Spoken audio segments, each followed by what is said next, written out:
Yeah, don't think I don't see you there. Both of you.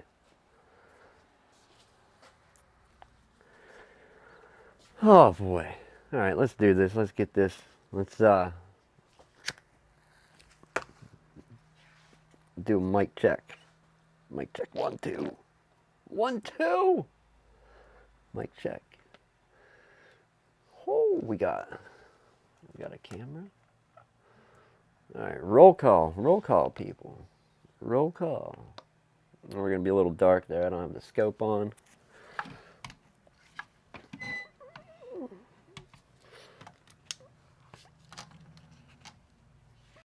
Oh, let's go back to that and see, did it come to life?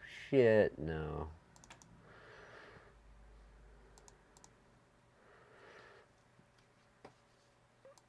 No, it did. Perfect.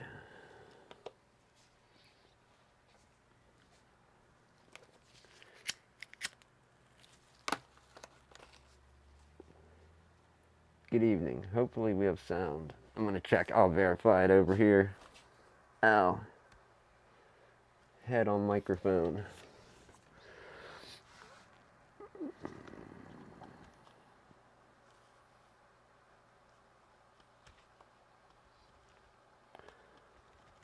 Head on microphone.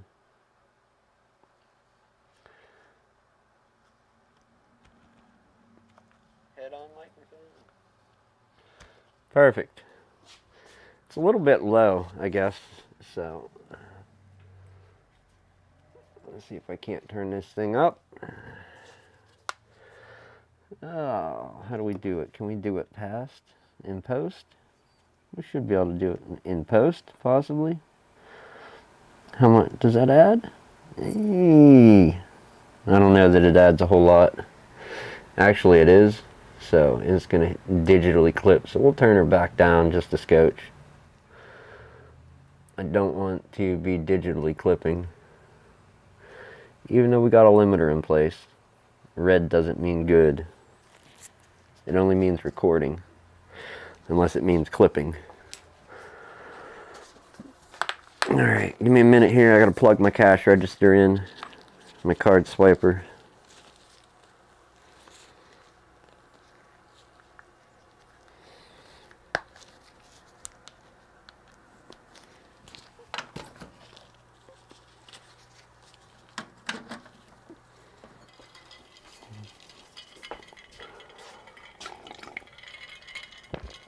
Alright, we got audio. We have cameras. What else do we need? Oh shit, we need something to repair. Ooh, head on microphone. Oh.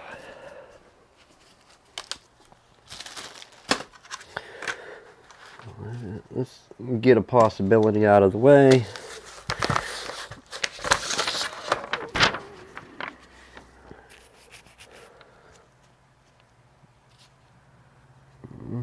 That tells me I'm missing a set of tweezers. Very good. And put that back. This guy. That goes there.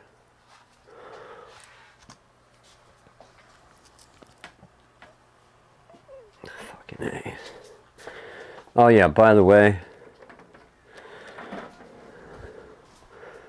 we may lose.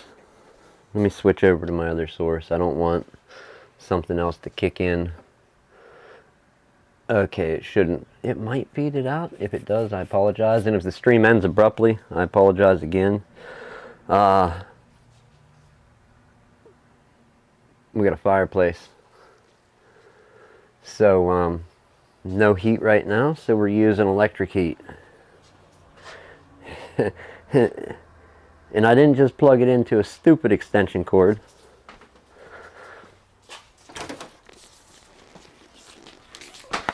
Like this little skinny one. Believe me, I tried that first and it snapped the breaker within about 20 seconds. We're plugged into a fairly hefty extension cord for air conditioners. Not only one, but two of them daisy chained together.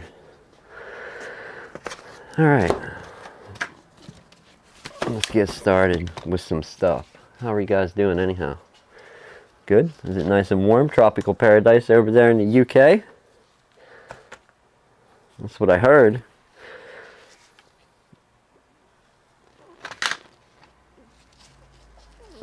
Oh, damn, yeah, no, I'm not going to be able to have chat that far away. Better move it over here closer where I can see.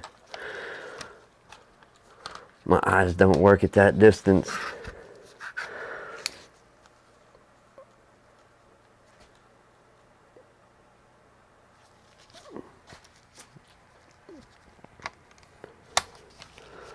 Alright, so what we have on the bench, sorry about that zoom level. What we've got on the bench today is, as soon as I find it, we have a rather interesting computer. This is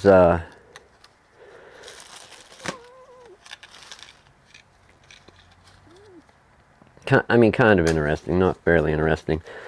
This is from Velocity Micro, is who makes this. This is a very, very small, I don't want to call them small, but a smaller system integrator of sorts. There's good and bad points to buying a computer from someone like that over a bigger, a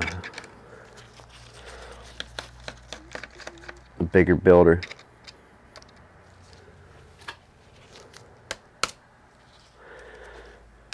In this case, it was kind of bad, not super bad. The fan that we needed in question for this one, actually, why are these so stuck, man? The fan we needed to replace in this thing actually had to come from China. There had been US sellers, they were sold out currently, and I'm guessing the US sellers did the same thing as what I did, only bought multiple and sold it. I didn't contact the company directly, as I don't expect they would have their own parts to sell. At least they didn't list it on their website when I checked. So we ordered this fan from China. It's a fan that was used in a couple laptops and especially popular for MSI laptops. But it took a long time to get. I think I ordered it November 28th or 29th, one of those days. And we got it on Friday. So that's essentially on the slow boat from China.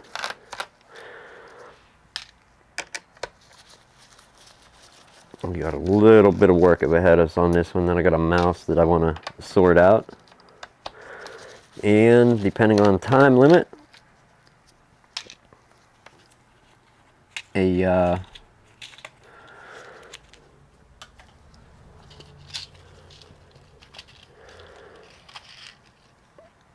may get to the Switch Joy-Con, but that's a me project, so we may not get that far.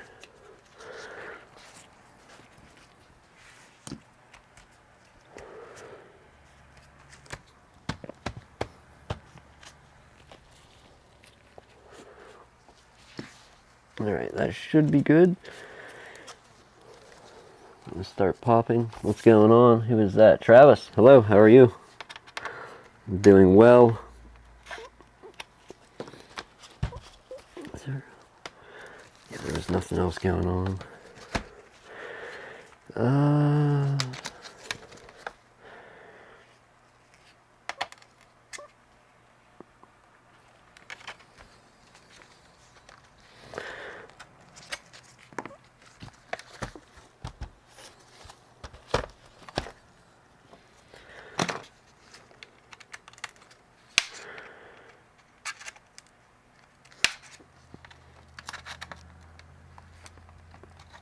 We gotta find a weak spot on this thing somewhere. Is it across the back? It may be.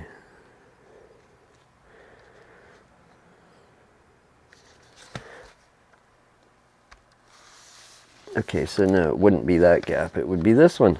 What am I thinking? Much better.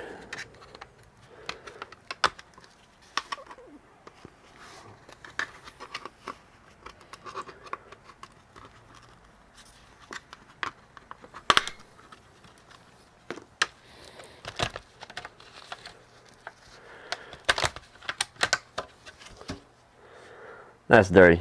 Let's clean that right now so we're not knocking dirt about.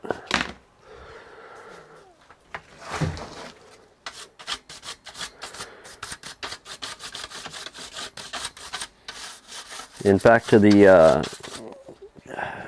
I don't want to say exotic, but oddball system integrator, saying depending what parts they use can make it easier or harder to get parts when you need them. So, yeah. Look at that battery pack, man. That's a monster. We got a fair bit of dirt around this thing. Gonna take and knock some of it off of it now. And then we gotta get into this unit here. You gotta replace this fan. There's not a chance that's coming out, being that it's stuck under the heatsink, so let's get to it. Let's disconnect the battery before everything goes sideways. Is it a pull? It is. Alright, battery disconnected. We have a BIOS battery, not important. Let's start turning screws. So I believe, yeah, we're going to have to lift this whole unit the whole way across. So let's get with it. Raymond, how are you? My friend, I haven't seen you in so long. How are you? It's good to see you in chat, sir. We got to get you back on the podcast as well.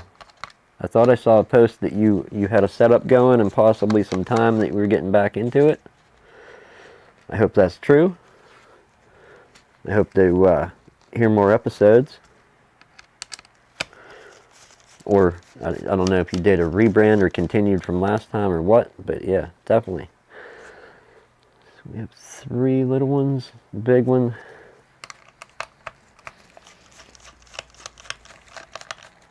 It's going well.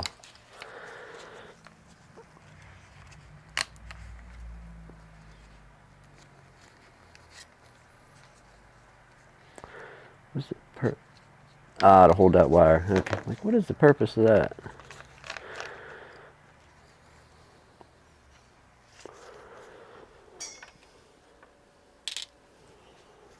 Those are for frame. These are for the other part.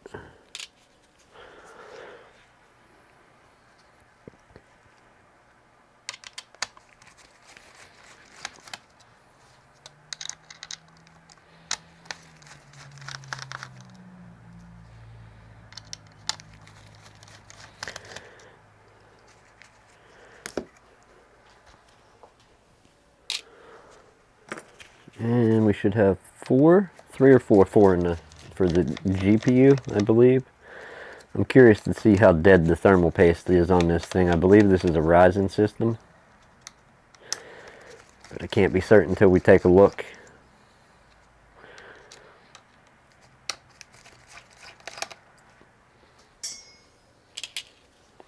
All right, screws are sorted. Let's unplug our fans.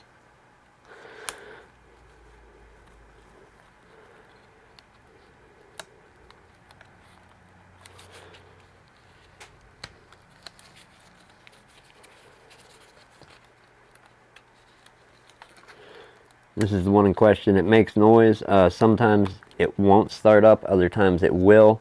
And you can hear it rattle, not rattling, well, kind of a wobble or a rattle and like a screeching along where you know the bearing's going to go out of it. So, yeah, definitely time to replace it.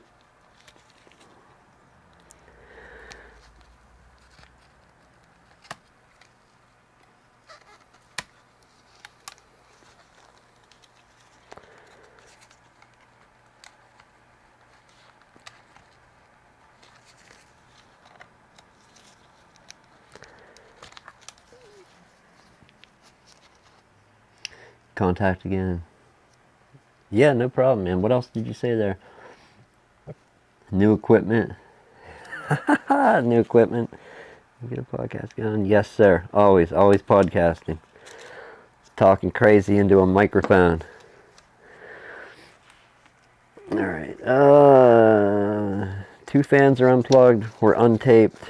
Disconnected. no screws in the fans, none in the heat sinks. We should be able to lift this thing, I hope.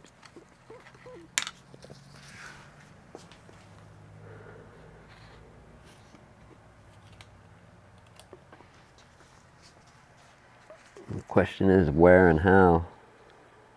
Alright, we got it in. That thermal paste has to be dead if it's sticking like that.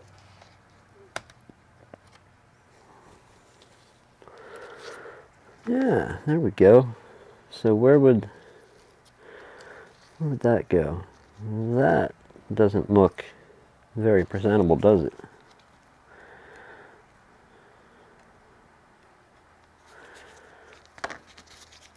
It does not at all. Yeah, well, get a hold of, you can get a hold of us through Facebook for the podcast. I answer that. You can even send an email to the one. I guess I should just leave that there for now. Send an email to the email in the description of this video.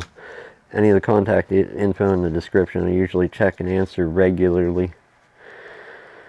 We'll just put this back for right now. We're gonna have to got to swap a fan, clean all these out, clean the other two out for the GPU.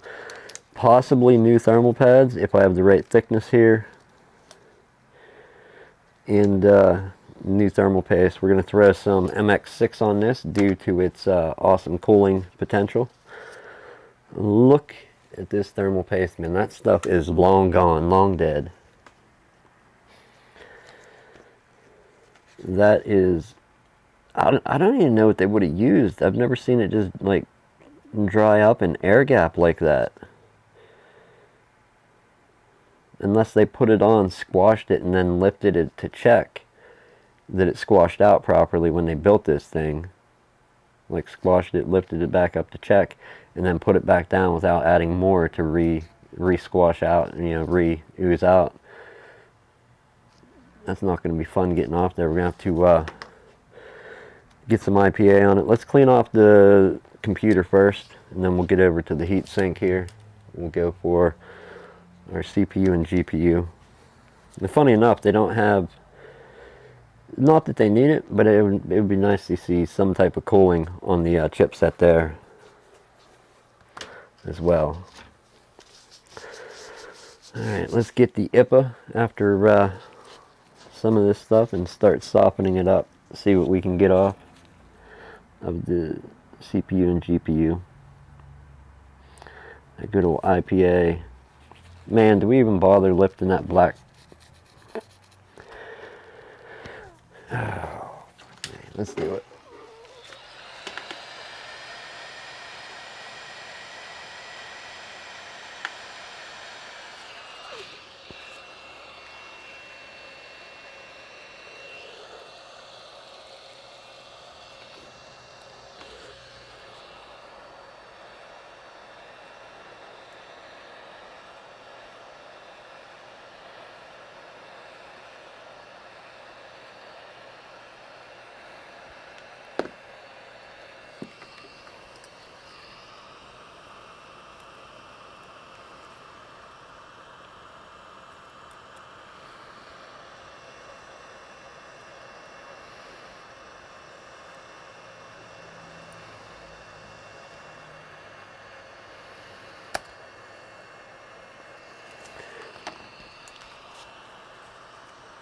It's going to be a battle the whole way with this black sticky stuff.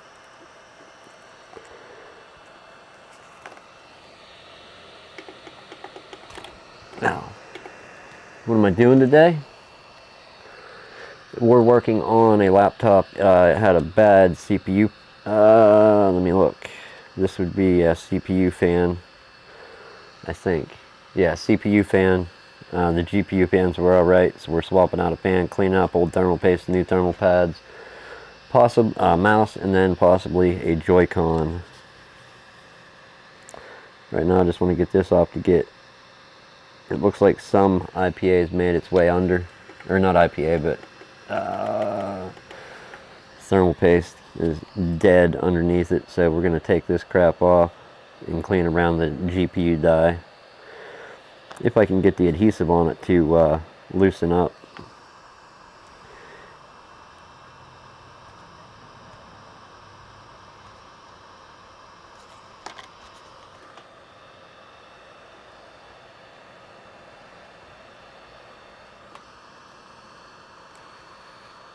Yeah, this stuff's just shredded. It's just gonna keep breaking.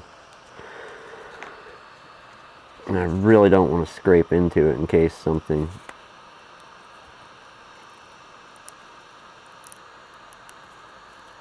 Yeah, we definitely have little caps to hit. We'll try and pull it. We'll put heat on, then pull.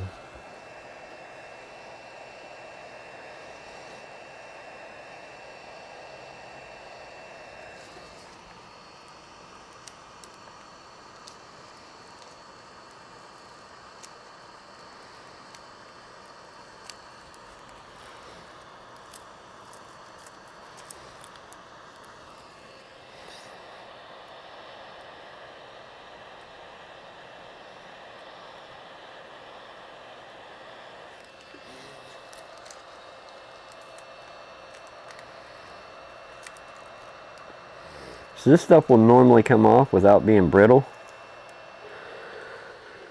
It's somewhat not brittle, but for the most part brittle. So I'm gonna dispose of that crap. All it's doing is just cooking further onto it, or cooking onto it more so.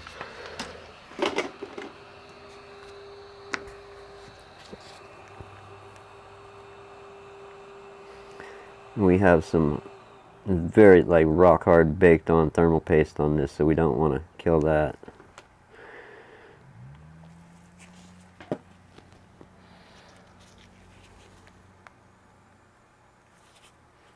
I don't know that we're going to get it off of there. We'll try.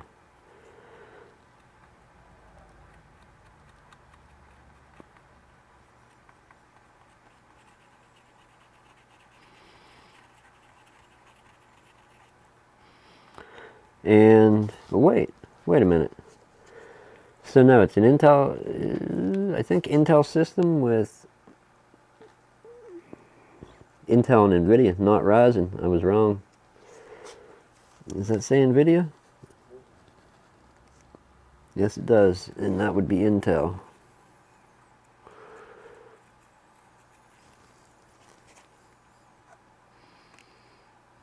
We may have to let this soak and come back to it. This stuff is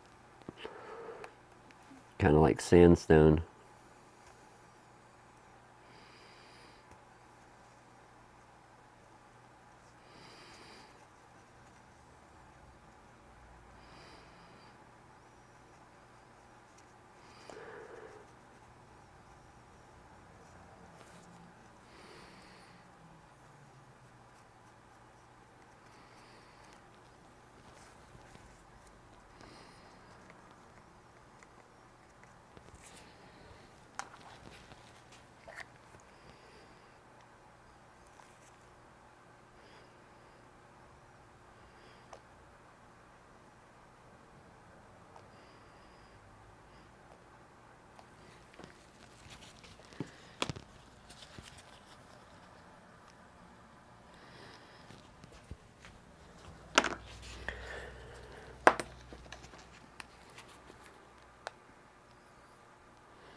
Maybe.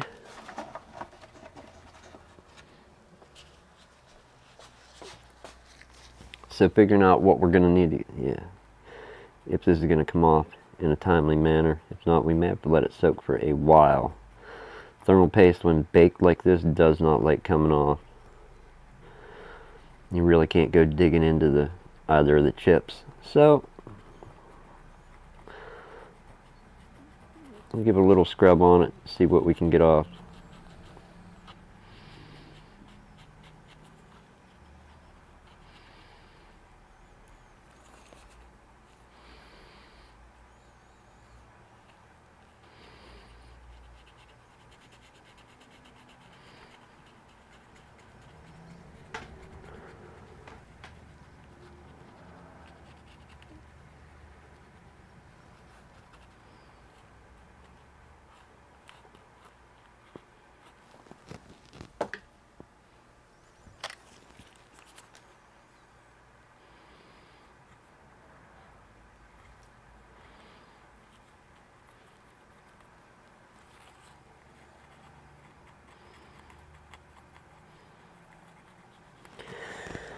CPU's coming clean. GPU is going to be the problem. That stuff. We got, not only do we have glue from that sticky stuff, kind of, on the edge here, and it's just not being friendly. We're gonna have to dig at it, poke at it lightly as it softens.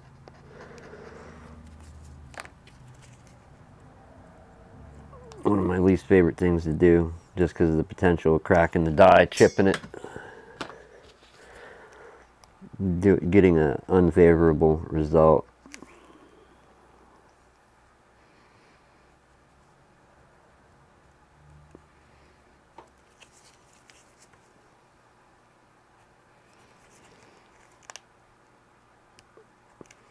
That, and you have all the, especially here, because you have all the tiny capacitors, resistors, whatever the hell else they decide to pack along the edge of these things. Alright, we got part of it.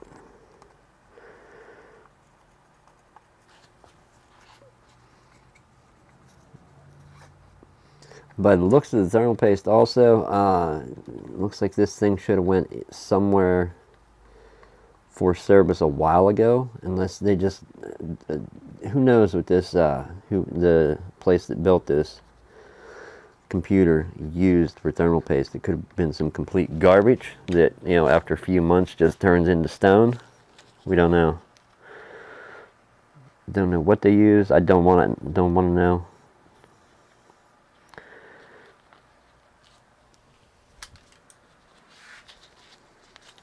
Yeah, whatever it is. Because I've seen 7, 8, 10-year-old computers with quality thermal paste on that the stuff was not near this dry.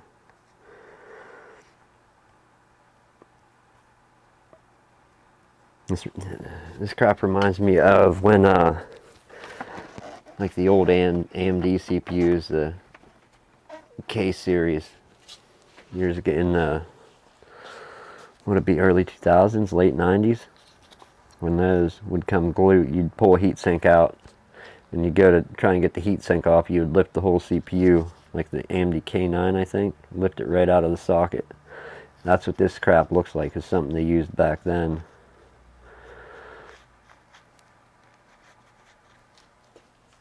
Let's see how much damage we can do with a brush. What else? What else? Where else?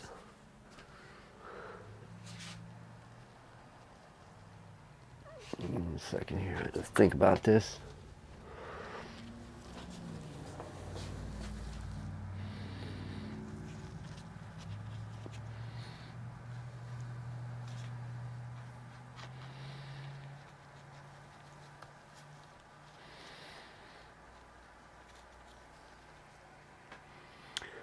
Send off my stuff on. Make sure you don't send by Royal Mail. They're on strike at them. Who else am I supposed to send it by? So you mean don't send it through my United States Postal Service?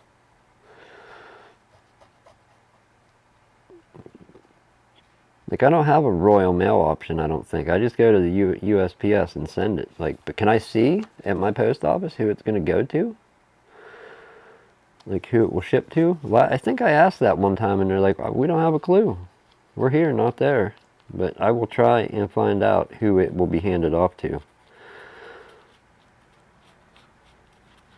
Alright, so starting to break up, finally. That's good news.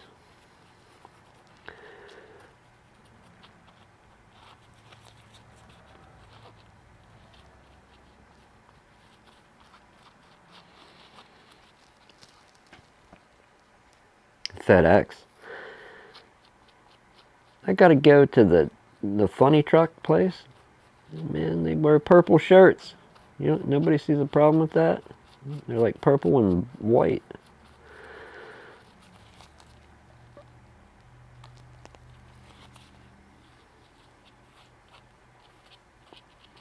You can do UPS too, I suppose. No, I'll seek out DHL. That's what I was thinking, man. I mean, what happens if it does get lost if I go to those guys? You can't blame me for that, Michael. And especially for the next person that gets lost in that island, they're going to be wondering where the hell Michael's laser burning is. Like, did this guy shut down shop and leave? Am I the only one here? If it gets lost on an island, that could be real bad. Like, there's implications to sending this, or consequences to sending this. There could be through other people, you realize. Give somebody false hope that's already a castaway.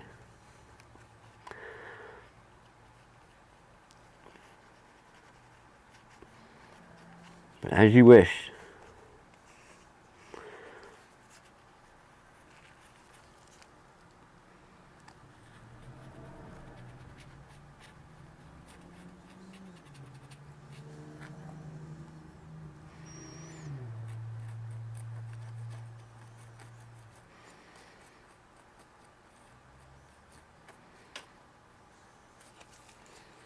Alright, we're finally getting somewhere.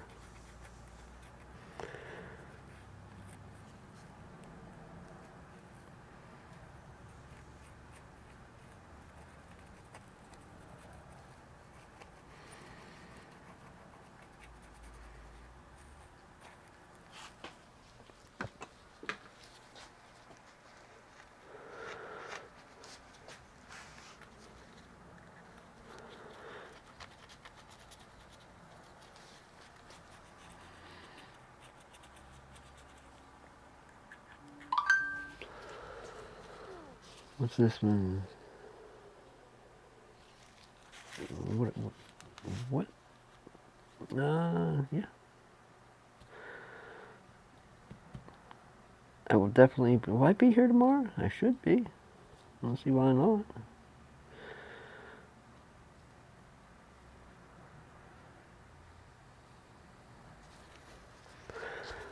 To answer your question, customer, I expect to be here tomorrow.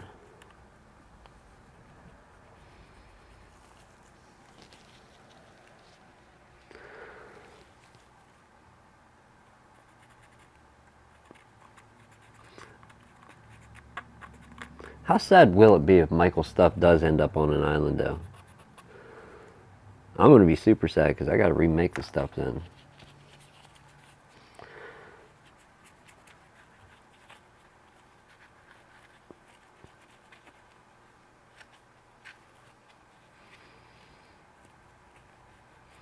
I'm going to actually try and clean up all this glue from that black shit that funny enough, it was plastic. It got cooked so much that it went brittle in some spots. So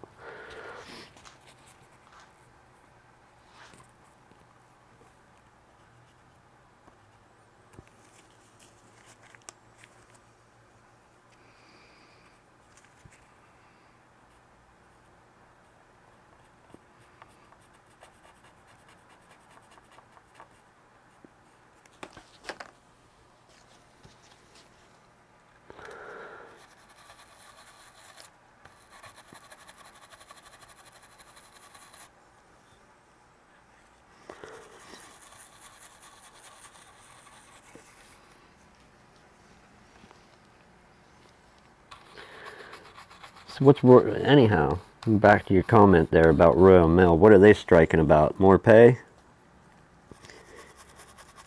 Working conditions? All the above?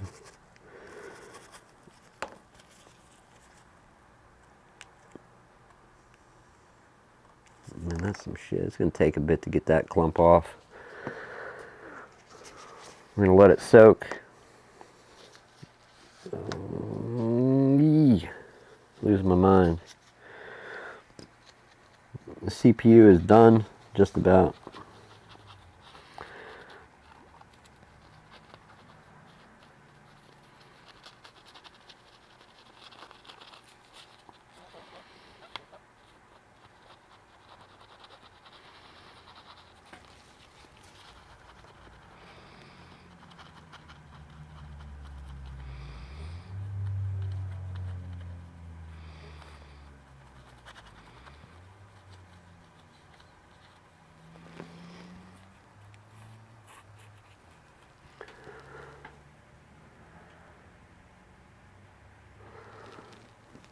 Yeah.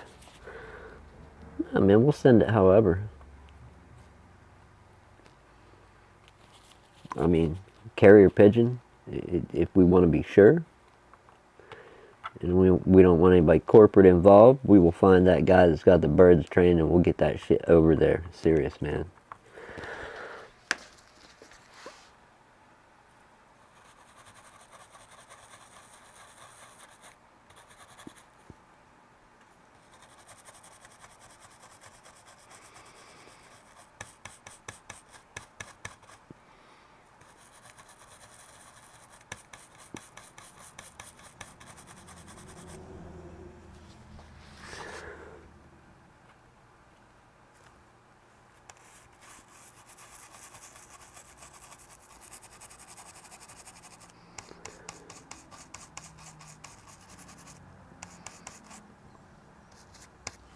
Alright, so we're going to go in and take a look at these components here and see exactly what's going on in between them after I get most of this crap cleaned up off the edge. Just thermal paste, but still. Don't want that old stuff on there. And if we get too much of it jammed down in there, we're going to have to take and lift up whatever the hell this silver foil or it don't look like foil, but I guarantee it's going to peel like foil. So we'll try and brush out the edges of this quick.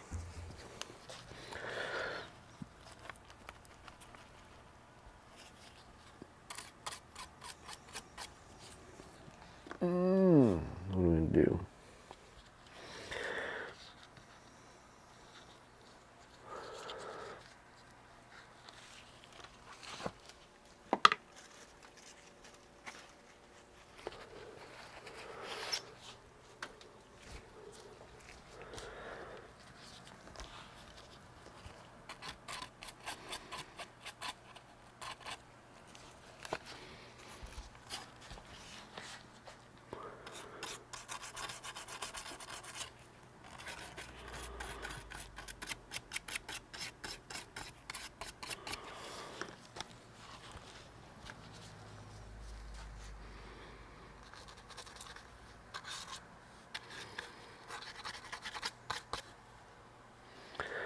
And grab something to clean that mess up, then we'll set it back down. Keep cleaning.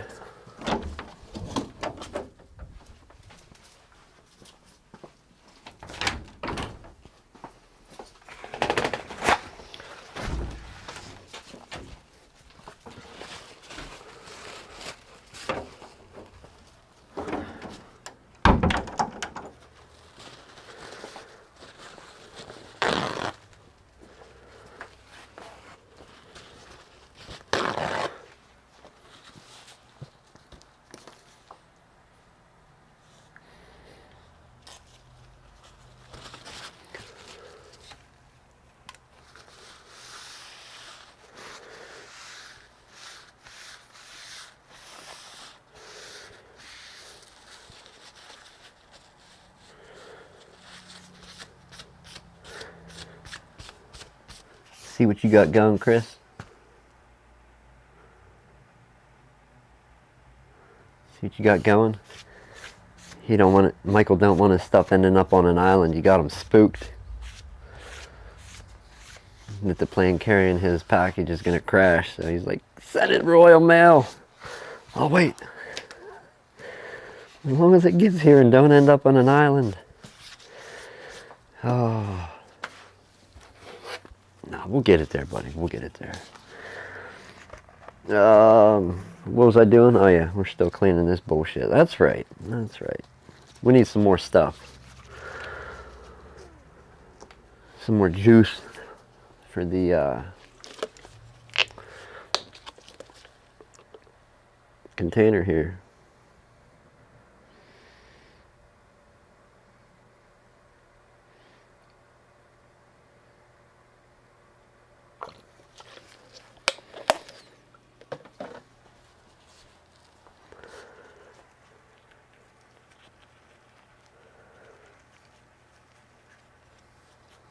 Worse than an island going through Royal Mail?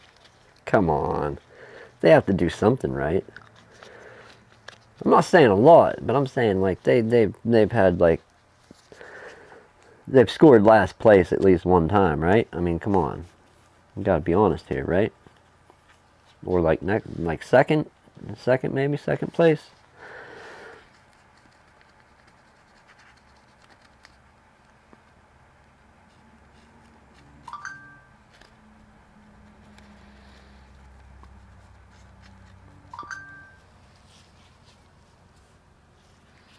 It's getting serious now. Oh my goodness.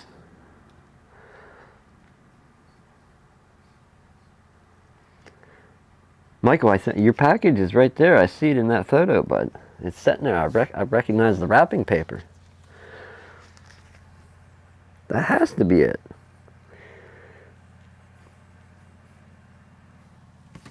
Who else would write "Do not send to an island" on the... Oh, I'm kidding. I'm kidding, buddy. That's a backlog. I didn't realize that. So what? Is that from them on strike? So your postal workers are on strike and nothing's getting delivered.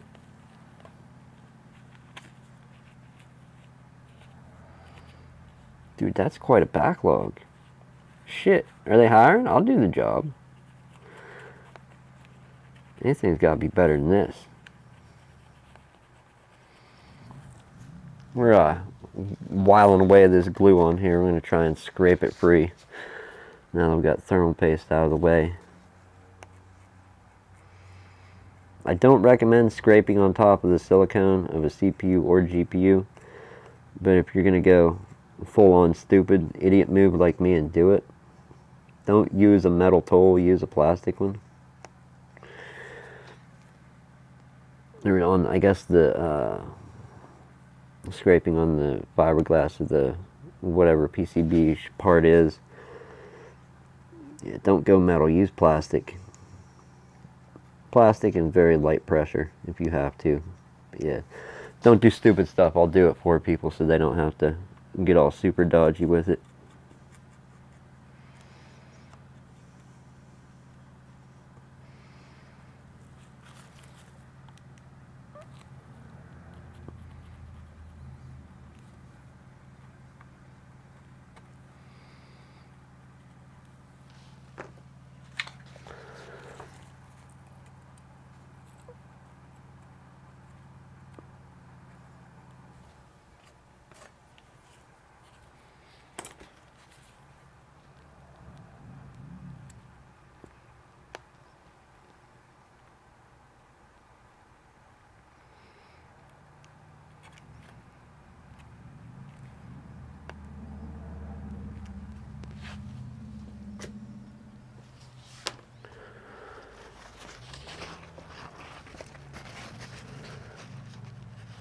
Pearl, you're listening at work.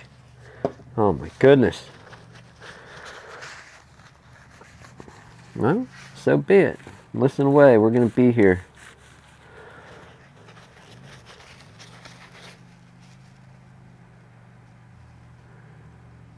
If, Pearl, if you weren't here for it earlier, the newest development is Michael asked me to send his t-shirts that I made and other stuff in the package, but not send it through Royal Mail because they're on strike. And I'm like, well, how else to send it? And they brought up FedEx. I think that was Chris. And then Chris spooked Michael by saying it could end up like a castaway on an island like Tom Hanks if I send FedEx. So that's the catch up to where we are now. Just to catch you up so you don't have to watch it back. Chris saying that spooked Michael. He's like, send it Royal Mail. Yeah, no, dude, that's an impressive backlog. Let me look at that again. I'm going to stop and take a minute and look.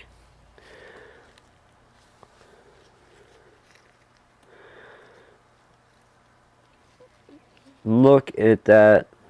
I don't think you can even see all of it. It kind of creeps up that way, obviously out of frame, but then also off into the shadows, like part of it's under roof and it just continues into some warehouse.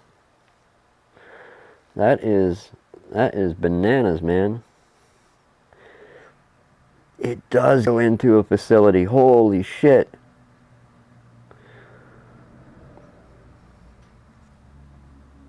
Now, if I deliver, do I get one of them red vans? Is that a thing? Do I get to take a red van home, or do I got to park it at the office? What happened there? Did I bump a button? Did we have a blackout? Did it freeze? Buffer?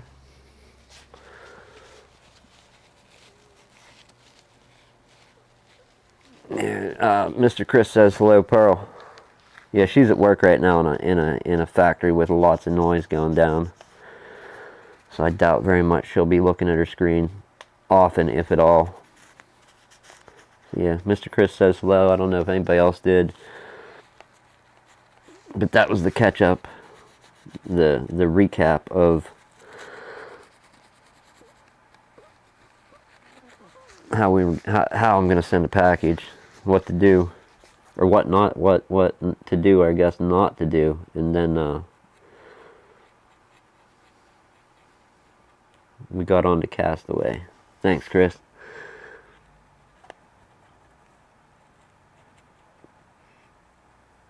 Man, fuck this. IPA is a good solvent, but there's just sometimes, some instances where you need Goo Gone or something else. Something that, although it leaves a residue that you can easily clean up with IPA or any other cleaner,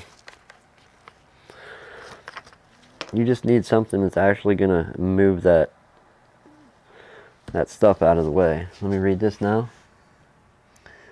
Pearl, you're not supposed to be typing in chat. You're at work. You're listening. That's why they strike, demanding higher pay simply because they know stuff needs to be sent, like letters and parcels. No other way of doing it. So they, you know what? They didn't call me. I'll deliver that shit. I will do it. I won't. Fuck. It'll get there late, but mostly because I don't know my way around. But give me a couple years and I'll figure out a path around there. I'm an expert delivery driver, at least with food. I don't know about mail.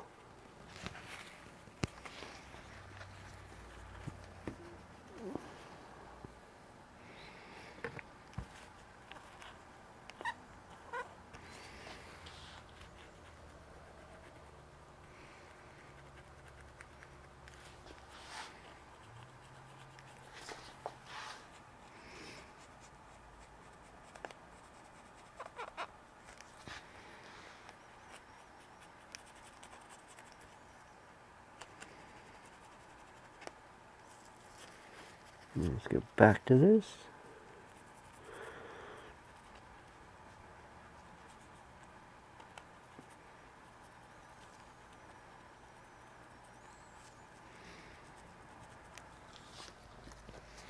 Let's find out what the scoop is now. Put this stuff away so we don't cover it in citrus scent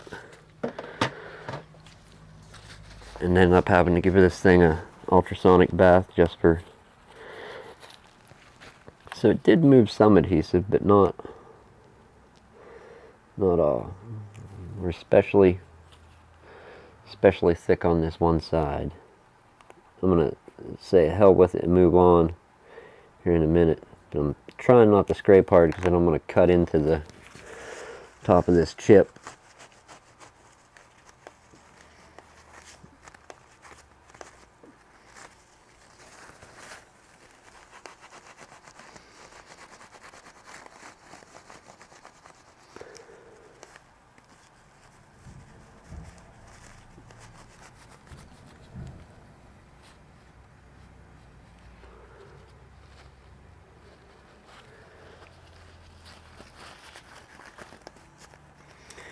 Let's fire it up, Chris. Come on, Super Dodgy Offshore Mailing Company. Everybody will be jumping in line. Super Dodgy Onshore Mailing Company. We can do this. And that'll get everybody back to work, right?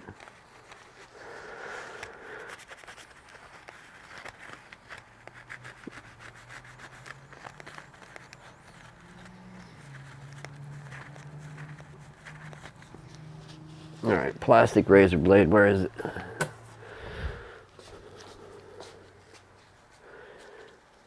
We have just about every edge of this thing dinged up beyond belief, but we'll try and have one of them give a go.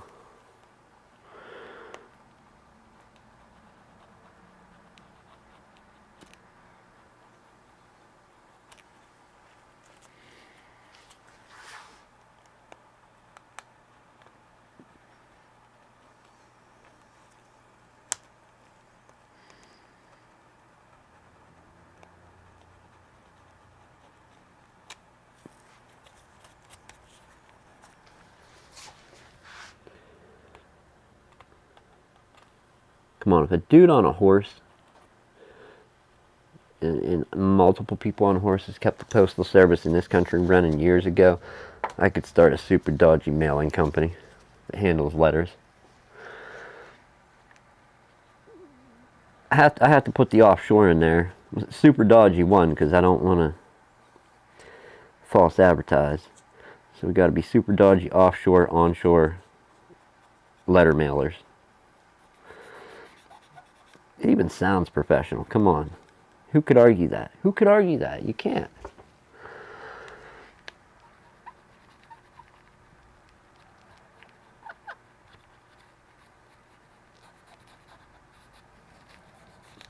The place isn't even in business yet, and I'm already in line to mail a letter at my own place. I got this big package for Michael to send. What about that? What about a new startup, Michael? Can we send it through them? I believe it will get there.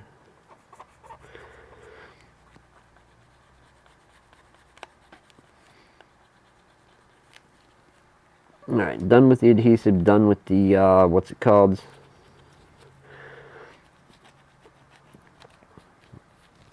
Thermal paste. Let's give this a good clean quick. Jump up to the CPU, recheck it, then get over to the heat sink.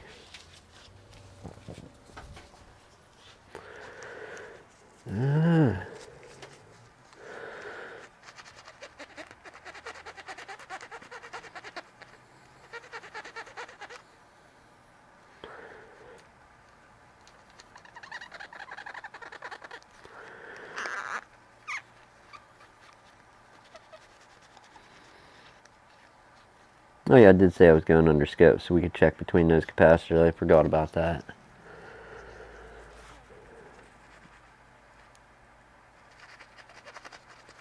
So normally dyes shine up. It makes me wonder if somebody else messed with this beforehand at another point in time. Because I wasn't really grinding anything into it. Thermal paste, unless that stuff was that cheap and it had some kind of particulates in it, microscopic or not, it would mar the surface of a die like that. But that is definitely dinged and scratched. Not good. I've got to clean around this guy. Just to be safe, because that first IPA that I put on had it wasn't 99, it had a way high percentage of water in it. It was like in the 60%, so, and if any of that ran under any chips, I don't want it lingering about, so we're going to airline this thing around these areas real well. I might even take it out and ultrasonic it quick, just to be sure. Ultrasonic alcohol, or yeah. Not ultrasonic, alcohol bath. We'll see. But then we have to airline it and let it sit for a little while. I want to get it out of here today for the guy. Alright, those look good. Microscope.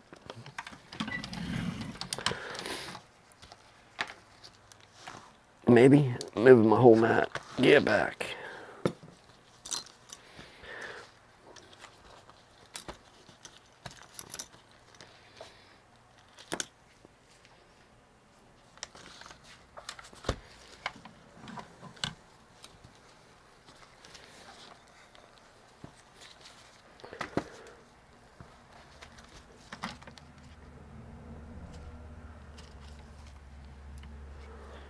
Okay, so edge in question was this one.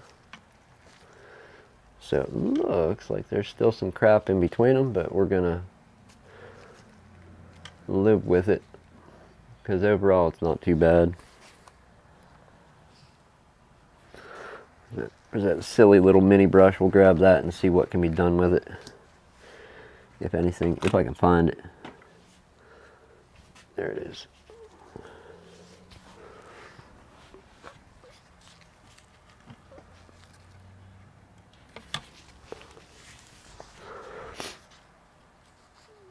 Just little bits of crap. This has more thermal paste on than anything, but look at that stuff up close, man. How that's still like stone.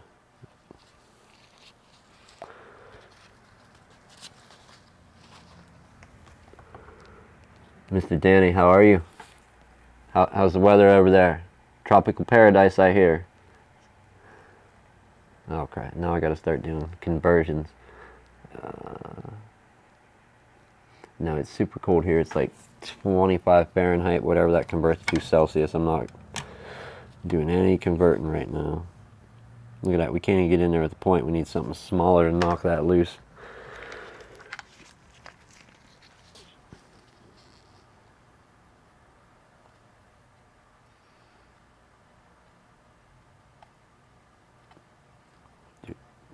Yeah, I don't know that I want to scratch at that with metal.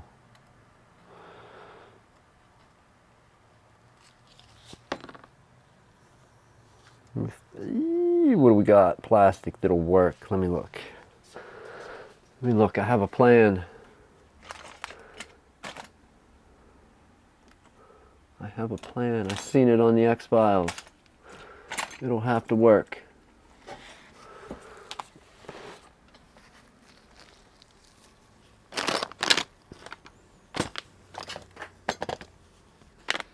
Other than dropping everything.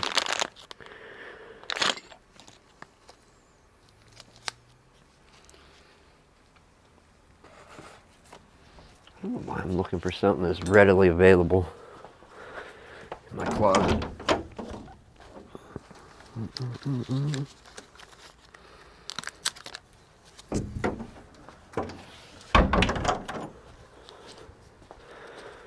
Alright, here we go. We're going to try and clean some of this stuff out with plastic.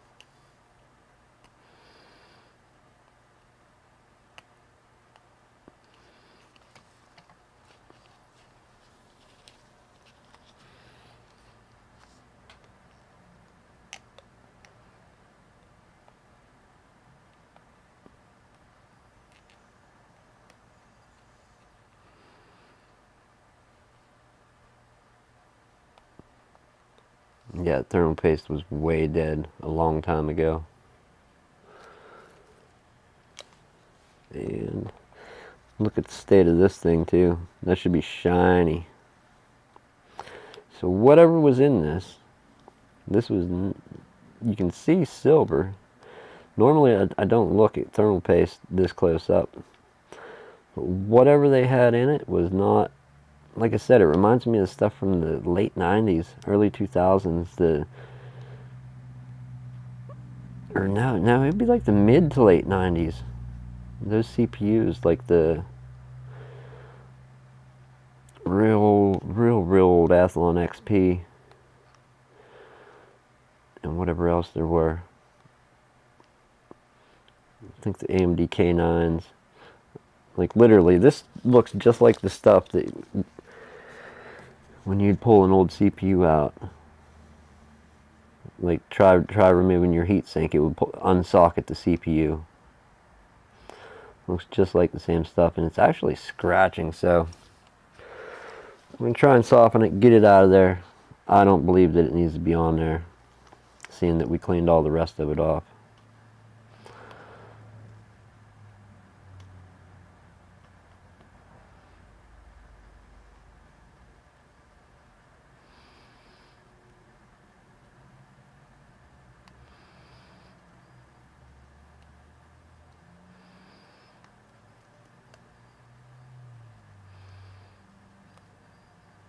How's things going, Dan? I haven't seen you for a while, come to think of it. How are you, my friend?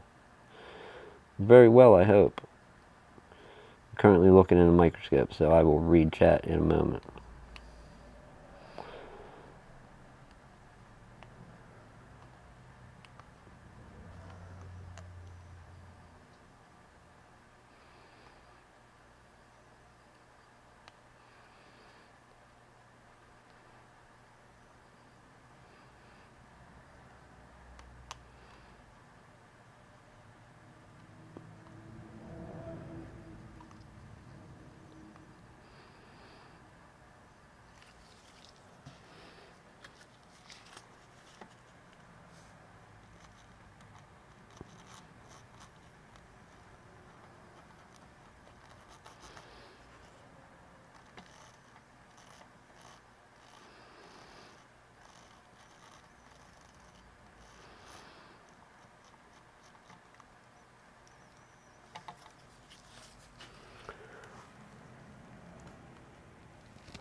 always liquid sunshine in Wales. That's what I heard. Liquid sunshine.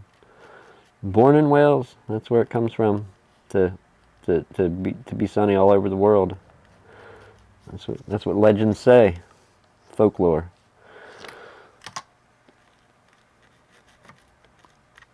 Alright, so we got adhesive shit all over these from that other crap. Some on the edge. I'm not going to worry about it. We're going to dry it off, discontinue on. Just want to see what state most of this stuff was on in. And we're going to look for any missing that I may have knocked off while cleaning all that. And I don't think I didn't hear any cracks in person, like, you know, component cracking loose. So I'm going to say all well.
Also, take a minute right now to say that most of this is not necessary. Cleaning the adhesive off, peeling that black thing. The goal of that was to remove all this baked on cheap ass thermal paste that they had on here. And the adhesive was just kind of a package deal with it, so.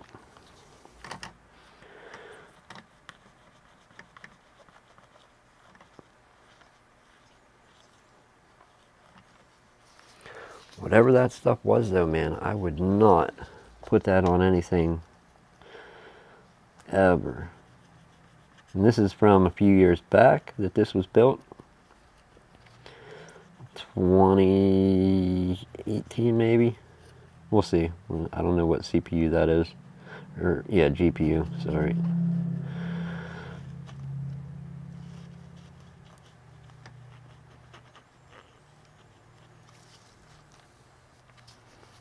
But the dye looks like hell now from it.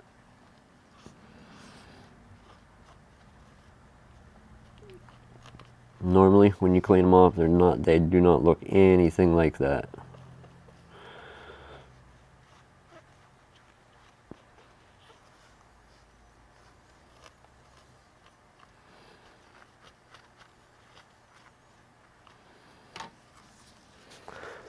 That one down, go to another one just to see.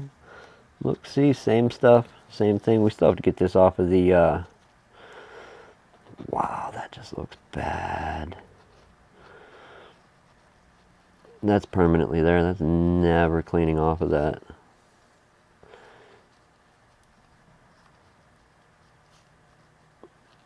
So yeah, smaller system integrators, system builders. I don't know. I don't like it. All right, back to a bigger view. Let's have fun with this heatsink. We still have to airline that off. That'll be in the future at some point.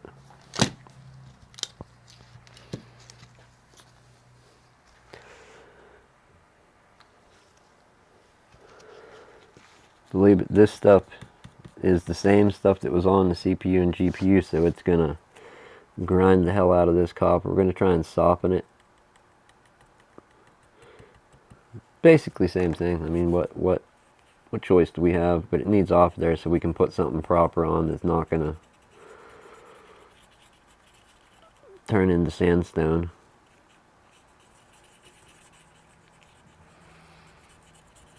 And this is a thin layer, so hopefully it comes off a little quicker. It seems to be.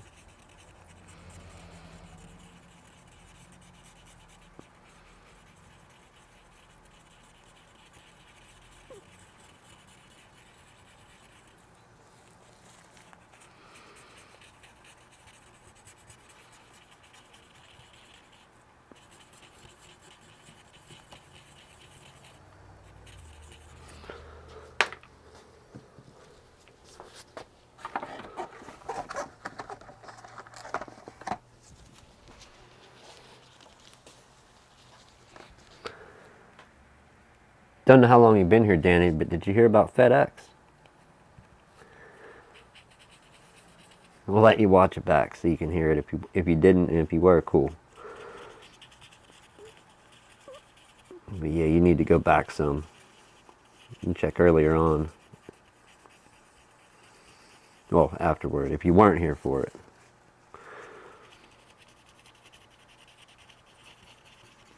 What else is going on in the chat there?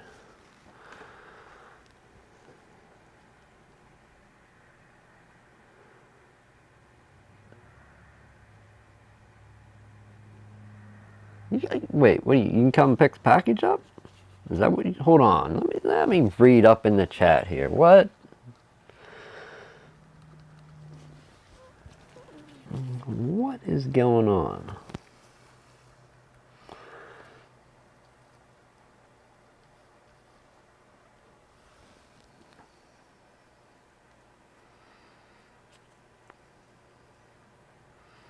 Christmas Miracle, Mr. Nick working, Tanner, me being on YouTube. Both. Oh, yeah, all of it's a Christmas miracle, man.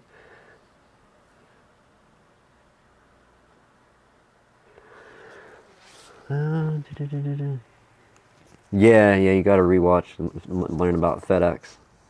Michael may have a newfound fear of FedEx. Or he may not. It could be exaggeration, but you won't find out till you go back and re-listen.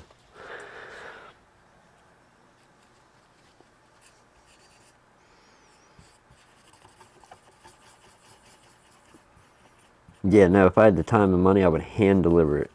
Hand deliver the stuff for sure.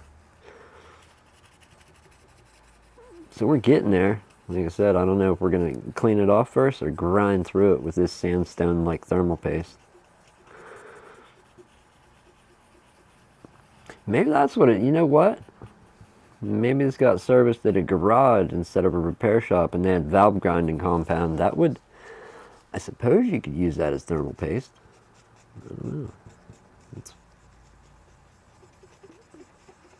Fuck, look at that.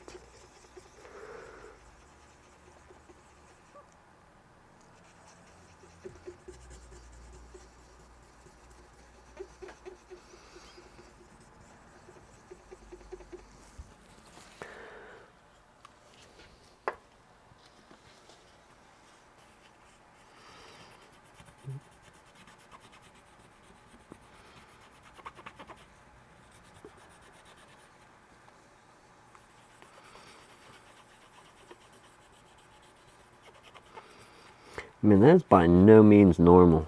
Like, nothing about that is normal shit. How it's coming off there, nothing.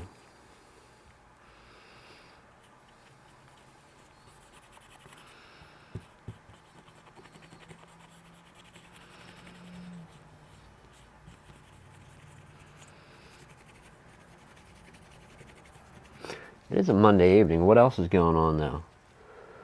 Let me get back down to the bottom of chat now that I caught up. There was a little bit of typing there. Alright, alright, it feels good through a glove.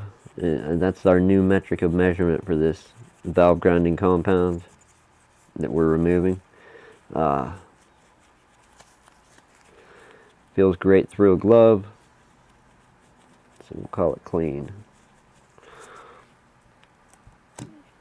It does feel bad. Let's go to the CPU. Then we got to clean more of this, and get a fan swapped out.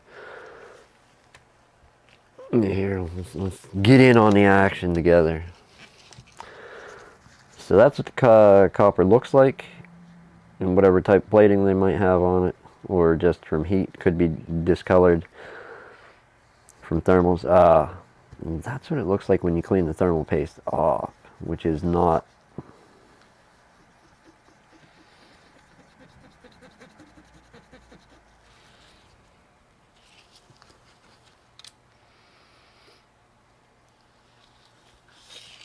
And here we go. Trip number 2.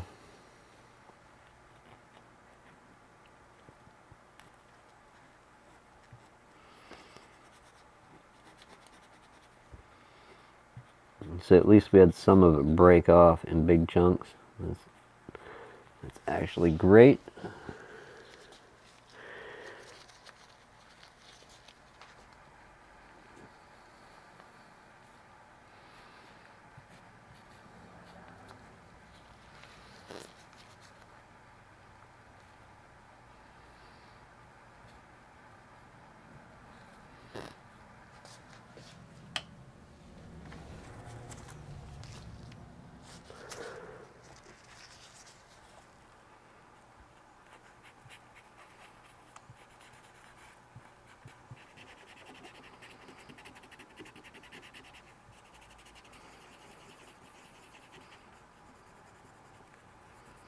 So not nearly as hard on, I guess, what something that was taking on heat versus generating it. I don't know. Interesting. Like I would love, like I would never want to use what they use, but I would kind of like to know what the hell, what did this stuff start out as? Because MX4, even MX5, from what I'm aware, not enough testing with MX6, Thermal Grizzly, Arctic Silver 5, if I didn't say that. I've never seen any of it end up like this, and those are the main things that I've used for the past, I'm going to say 10, well, MX5 may not have been out, like 15 years, we'll go back. Arctic Silver, I think there was an earlier version of Arctic Silver. None of it was complete shit and did this. Like I said, I haven't seen anything like this other than the rare computer that comes in that is still running Windows 95, Windows 98, XP, that like will be running a mill or whatever at some small like one-off like just an example, like a vinyl fence place or like some type of wood shop or something. They're running their mold or mill with a real old ancient operating system.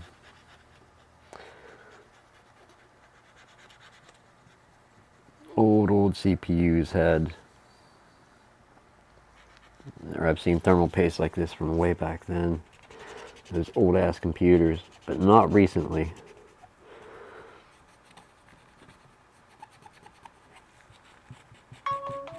What is going on now? Oh, hold on.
Alright, I think we unmuted successfully. That was Big Boss.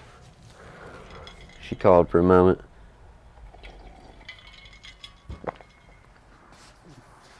Good Lord, look at that shit. Alright, let's get this fan.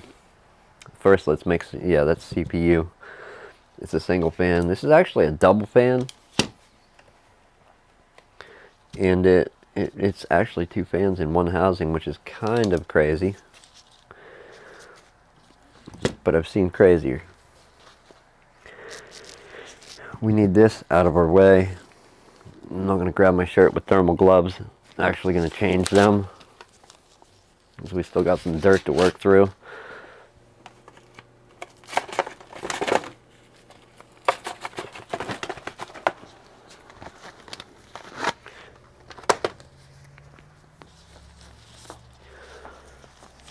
$21:54, almost sleep time. Ah! Yeah. I have that same reaction, but I'm shocked that I'm actually getting to sleep. Alright, let's look at this shit. How's it coming off of there?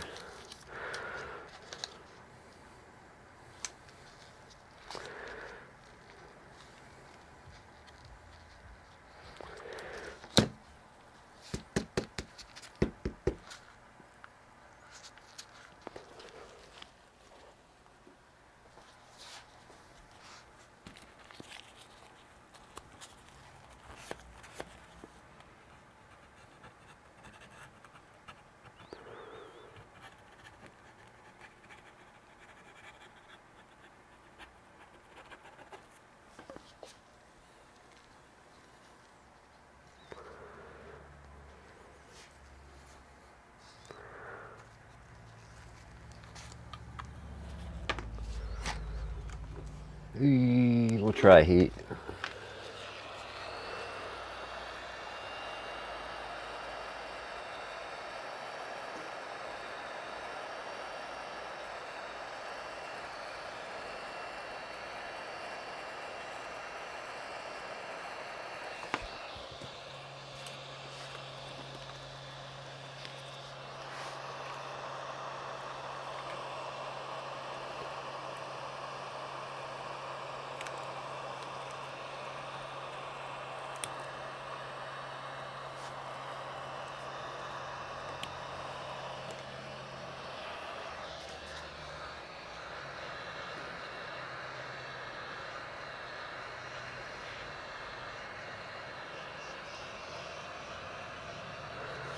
Right, so heat is working to pull it off, just plastic, little adhesive.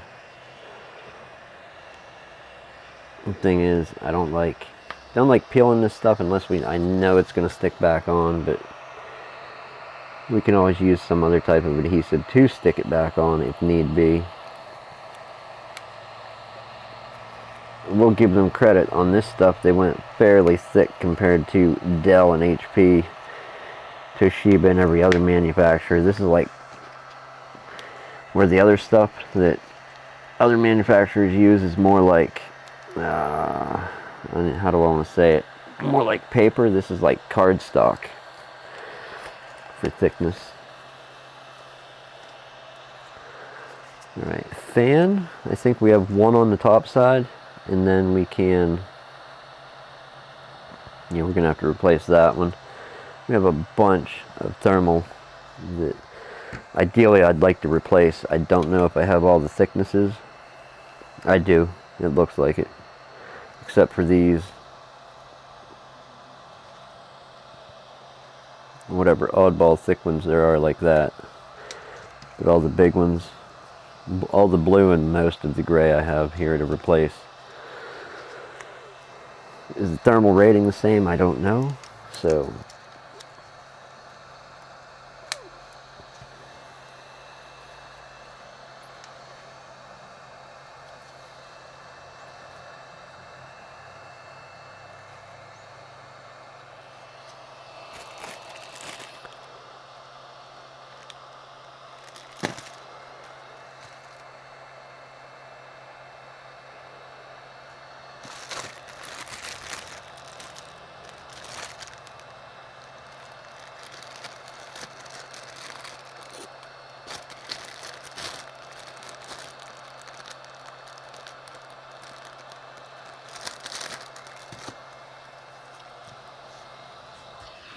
Just put the hot air away for the time being and turn some screws.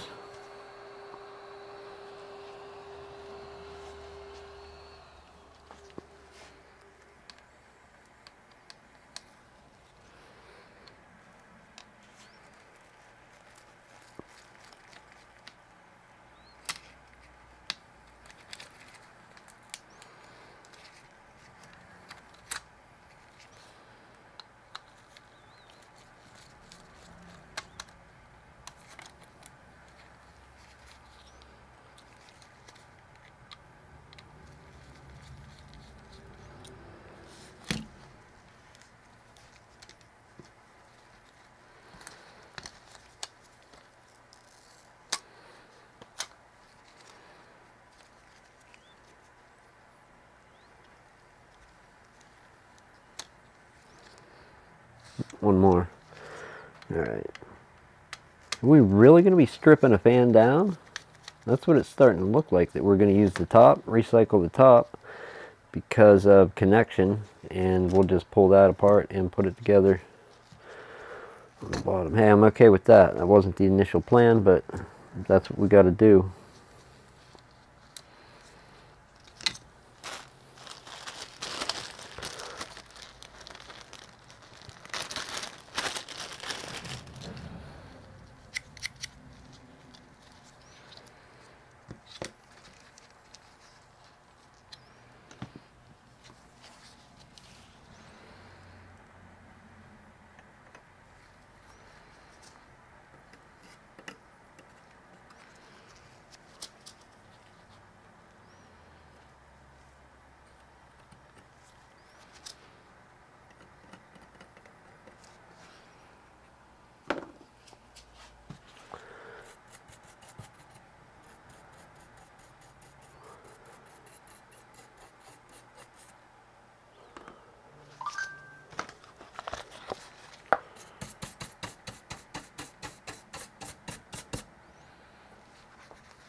All right.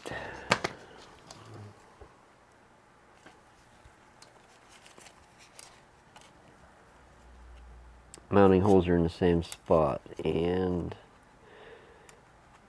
screw holes appear to be as well.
Okay, so no copper under, or is it?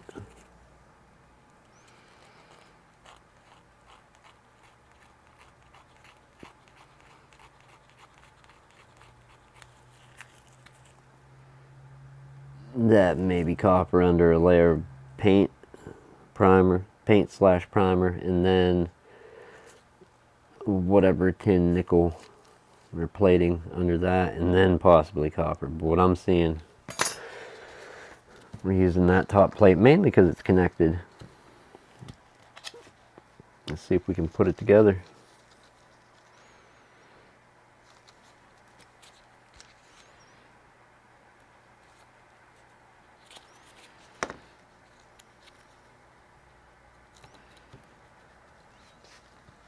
Here's the other thing. Are they the same thickness?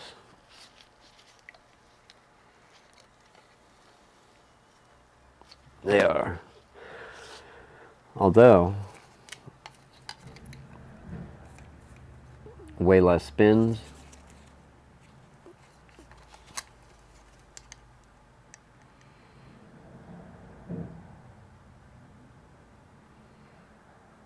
S5205. Use these 3.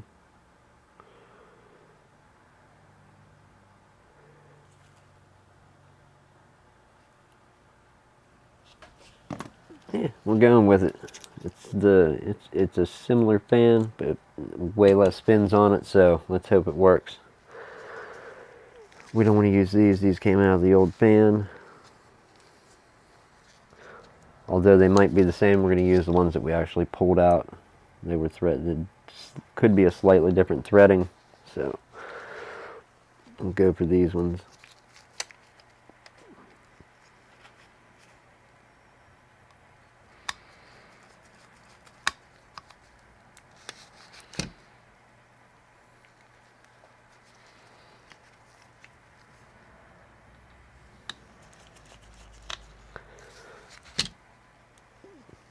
Who else is drifting off to sleep? Or sleep time is it? Do we have any night owls out there tonight? Or are you... Who else is working on stuff in the background? I'm obviously not here listening, working in the background. I'm here working and trying to be the background noise. Possibly. Ah, here we go. Alright, old top, new bottom, less spins. Will it work? We don't know. We hope.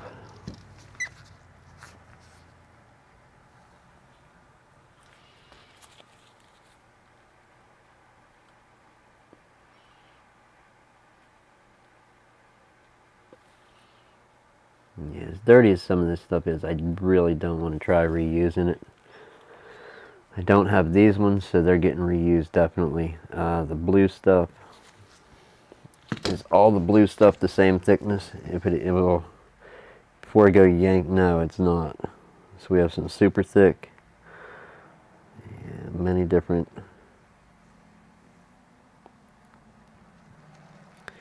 You know what? Let's try and give it a little clean on some of it, and then see what it looks like. Where's that one that was absolutely destroyed? Was it that? May have been. I don't know.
Alright, so soaked Q-tip with IPA will clean it off a little.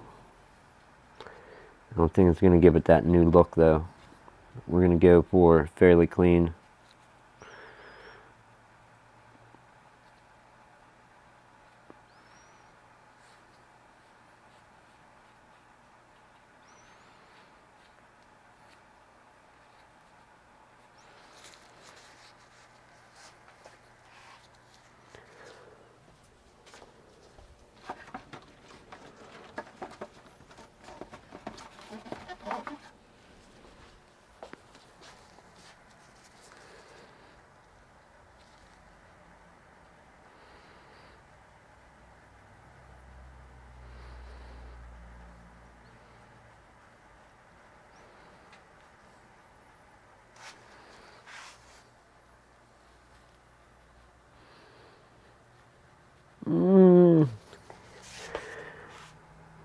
Man, that stuff is like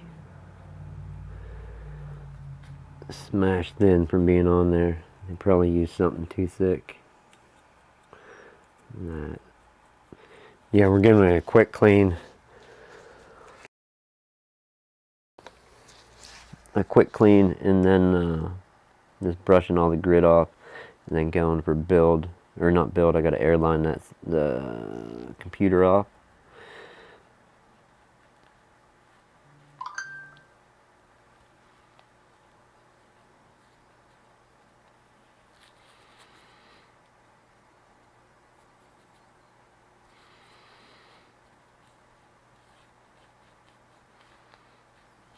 I don't know. Let's see. Thick ones, thin ones, thick ones.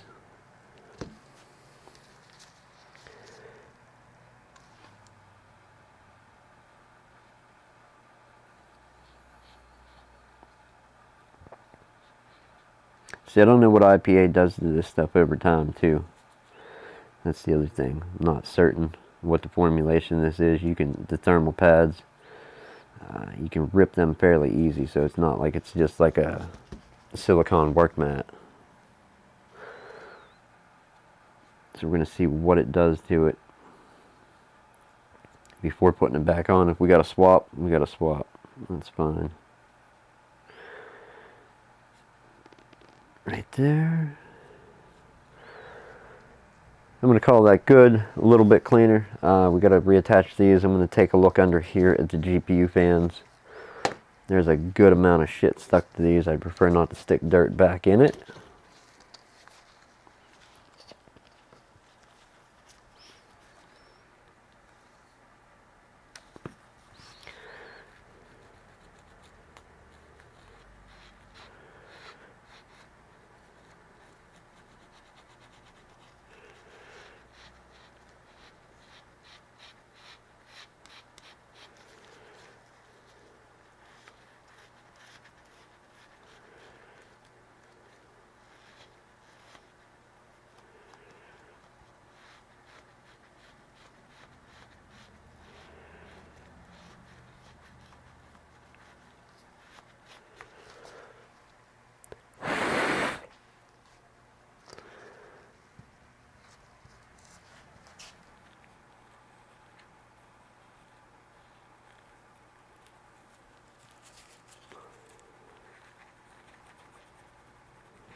We may need new adhesive just from the IPA on there.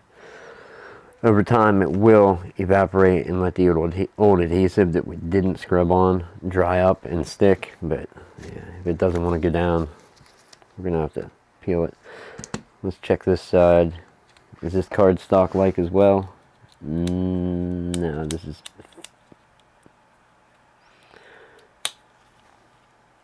fairly thin.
Yeah, there it goes.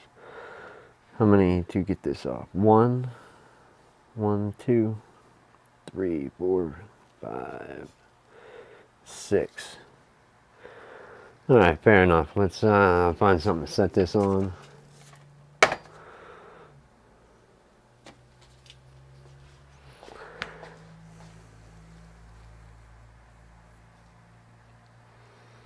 And start pulling some fans.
Oh, so I was talking on mute.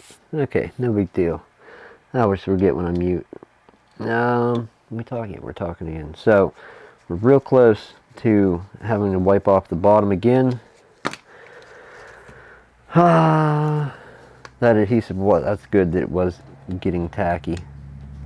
We may have to let that get tacky. Actually no, those don't look too bad. Let's put all these back in place. Let's see what kind of, not the best tack, but it's going to hold. It's going to be pressed in there. It will hold. If we lose it on the way and it gives us too much problems trying to put everything back in, we will of course apply. No, that's going to hold just fine once we get it aligned properly. Alright, so there's one. We lost one here.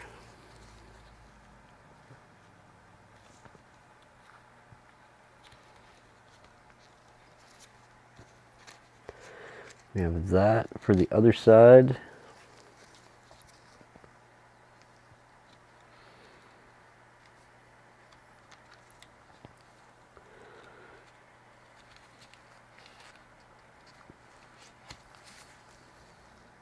That's for this side. Quit popping off of there. And alright, this, yep, he's going to fall off. We're going to need some adhesive on that guy, and potentially, where was the cut? Where was the angle? It was that side, and potentially this top piece as well. I don't have faith that that's going to stay. If we have to run some type of adhesive, we will. We're going to try and hit it with hot air.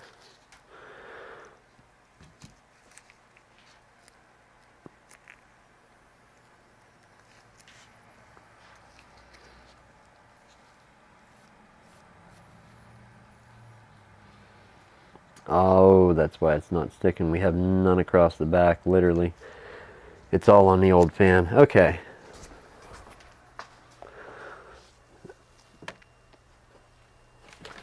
And here we may find out just exactly how screwed we are with that adhesive on the old fan. You're not talking iPhone or iPad type clearances. Hold on. No, we don't want to rip that off. I'm going to leave that. But you do have tight clearances where adding the thickness, something just a little too thick, could squeeze your fan, squash it, or make it make noise. So really want to be careful with having to add too much of any adhesive inside a laptop. That's at least my experience. I had a huge battle one time with a Dell, one of the Dell like gaming series laptops. It came factory from Dell with like squeaky fans, like it was just squeaking and making all kinds of noise. It was sent back, they examined it, said nothing was wrong with it, returned it, it was operating normal, and yeah. Ordered some new fans, replacement fans put in, and same thing, adding just a little bit of adhesive here and there made it make ridiculous noise.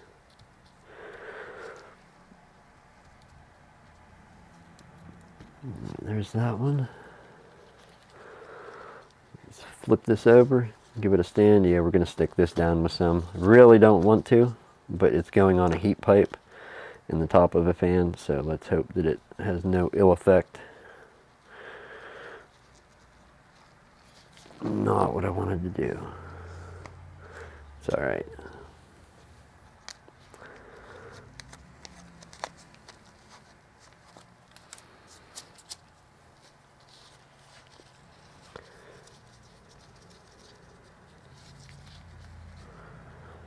Alright, let's put one there.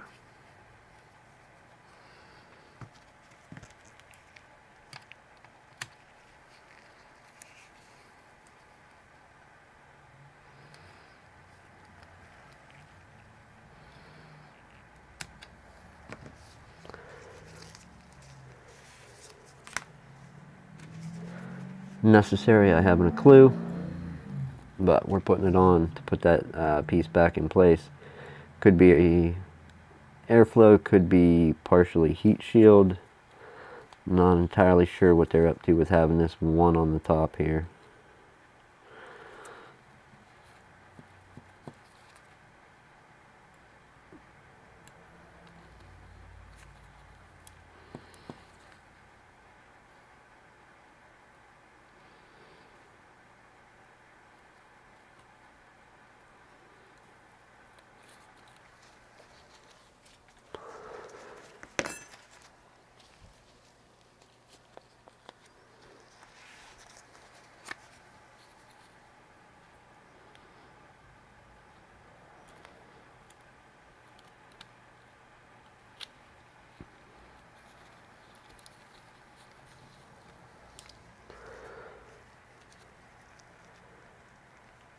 Let's call that good.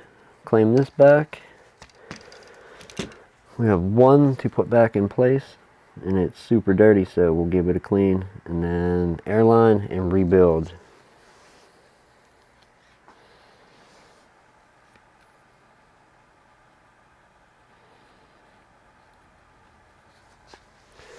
You know what? I think to get this in the exact right spot, we're going to throw it on the laptop.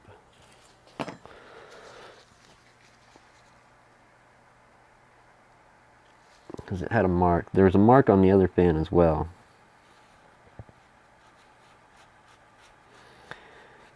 Same as is on this one, but I don't know that they're in the same spot. Or what the end result will be. A few minutes for that to dry. Try and figure out what that is going to be sticking to. It's CPU and it's on the front side. So it's going to go across this lip here. It'll be good where it is. We'll just re-stick it, straighten it out a bit.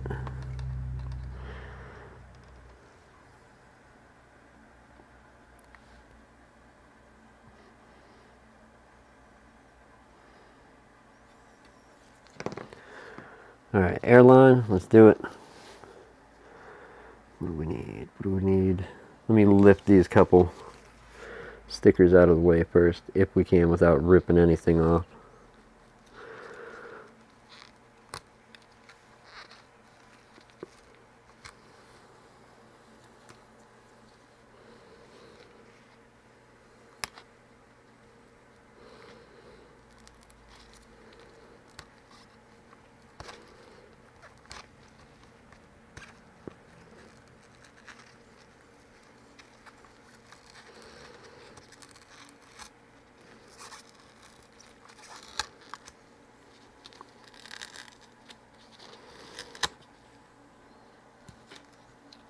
Alright, we'll put those back briefly. Let me mute it. We're going to go use the air compressor quick and be right back.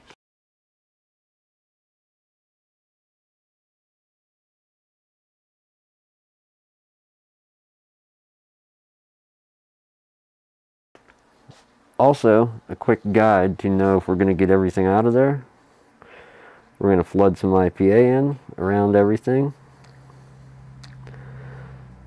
And if we blow all that loose and off of there, that's a good sign that the stuff from earlier is out as well.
Alright, that was quite loud. Use some compressed air as well.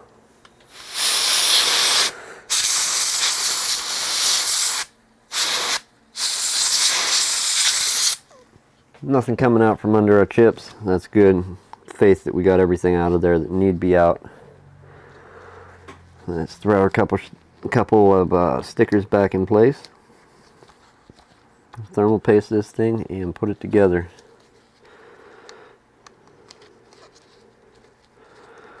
Is it that way or the other way? Only possible way, right? Yes.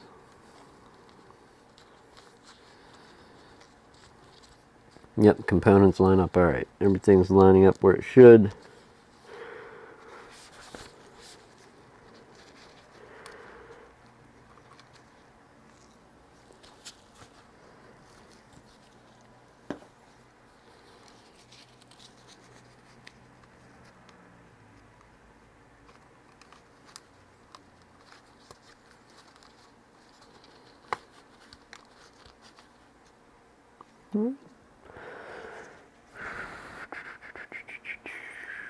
Thinking.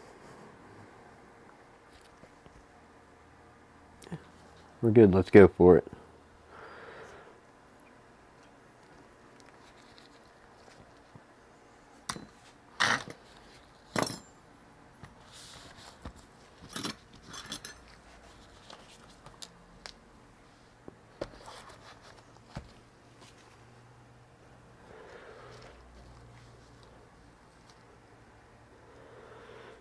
So we have a wire to keep track of.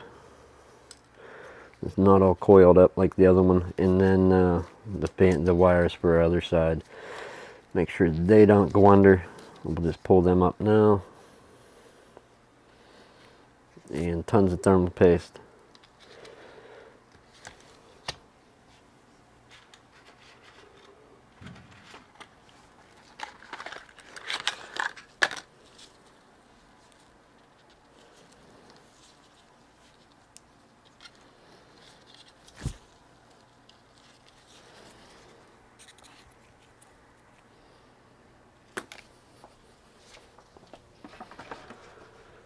All right.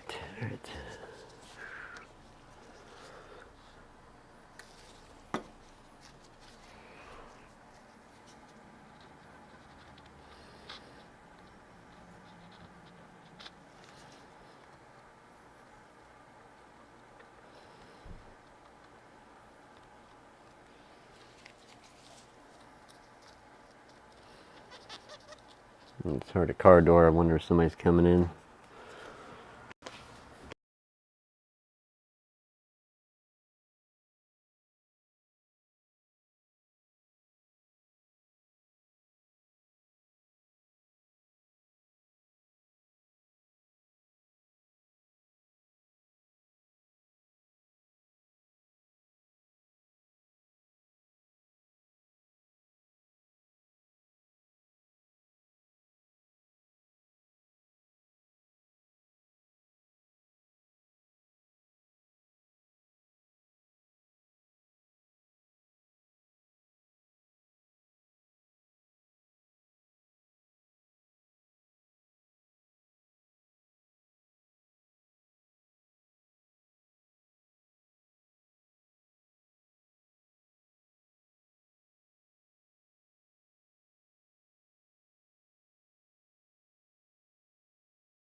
Alright, are we back?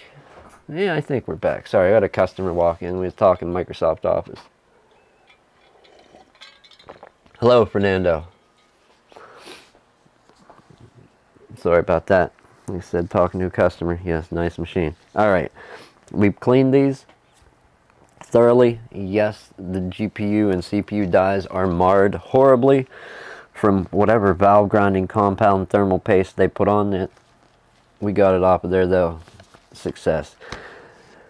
No huge holes or pitting, so we're going to take and apply thermal paste to it. We could use that the perfect amount, but you know, it's debatable. Debate it in the comments, in the chat, wherever you want to, if it's the perfect amount or not. This I call the mess with 4 dots pattern. We put a dot in each corner. Oh, we missed that dot, sorry. That was a triple take dot for it to take. We're going to smash that out all over the GPU. We'll pick some of that back up. Make a mess on our CPU.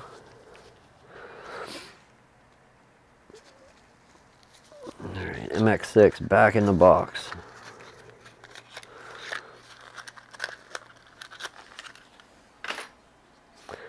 Alright, let's set this heatsink on here. I don't even know where I set it. Jesus, I was talking to somebody. There it is. It's out here. Alright.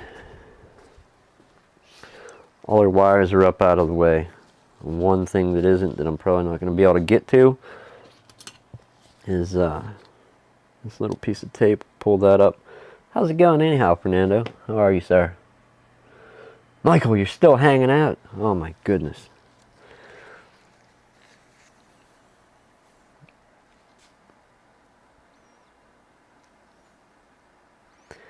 Dude, that little sketchy wire around that coil is worrying me right now. Alright, you know what? Let's line this thing up best we can with those screw holes. We'll drop that kind of sort of in place.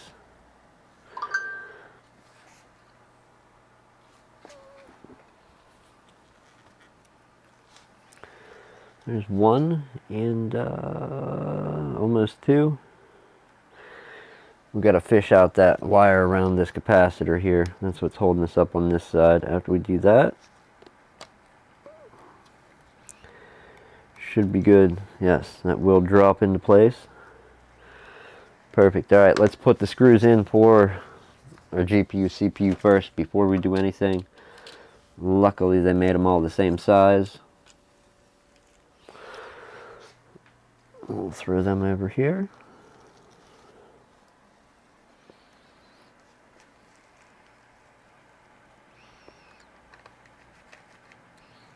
So until I actually get a few of them started, we're going to just put a few threads in. Not get too wound up on the details of it yet.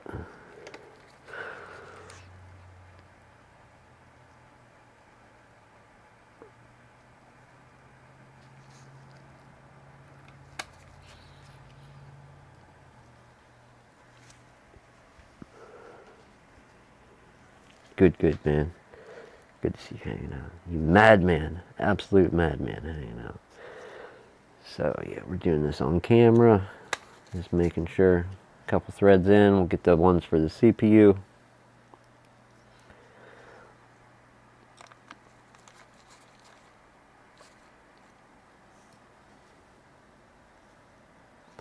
So we're kind of stuck at a certain... We have a problem here putting this back together. Because it's debatable what pattern you should screw these down in. I mean, some people like to debate that thing. You know, do you do the X? Do you do a square? Do you do a reverse square? Do you do a 3 then 1, a 2 then 2? The reverse X? Well, we only got 3 on this CPU, so we can't do any of the X's or squares. And then I think our tightened down pattern on this one we'll just do a reverse square. That's the pattern that a lot of people don't like, is the reverse square. They like, you get the re incoming if you don't do the X usually. So we're going to do the reverse square.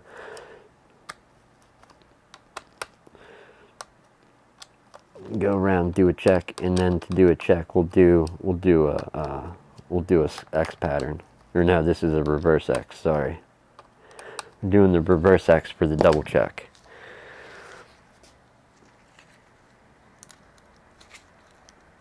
All right, sticky tape. What did they do with this fan? Let's pretend we know what's going on. So they brought it over.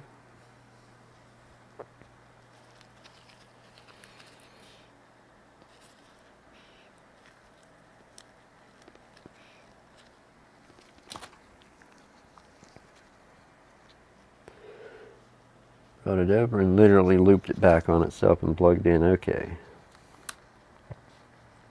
That doesn't make any sense. How about we just plug it in, we'll tape it down.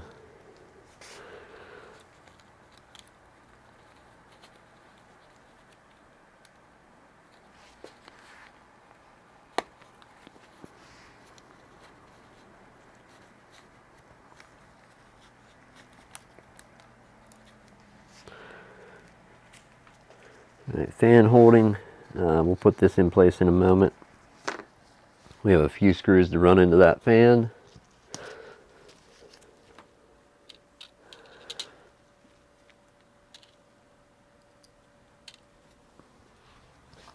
And then as well with the GPU fan.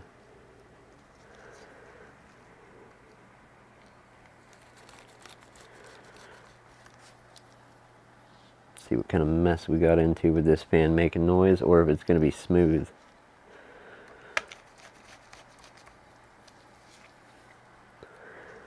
Alright, fin stacks are sitting roughly where they should be. Let's try and get this wire in place. Throw the tape over it.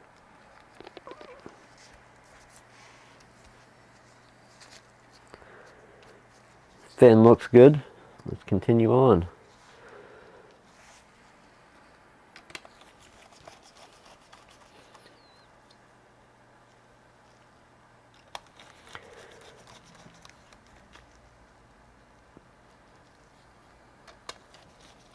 All right.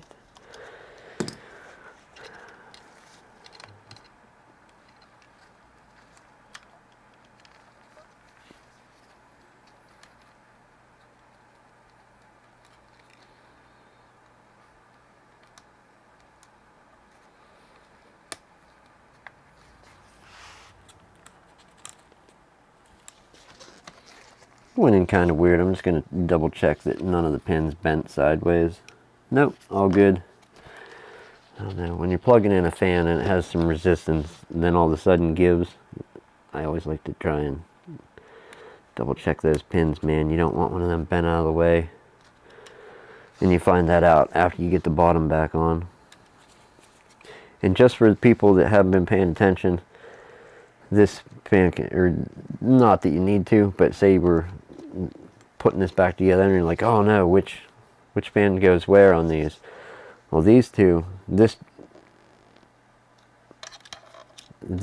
fan and this fan both have the same plug, but this fan has an entirely different plug. So the two GPU fans have different plugs. One won't plug into the other,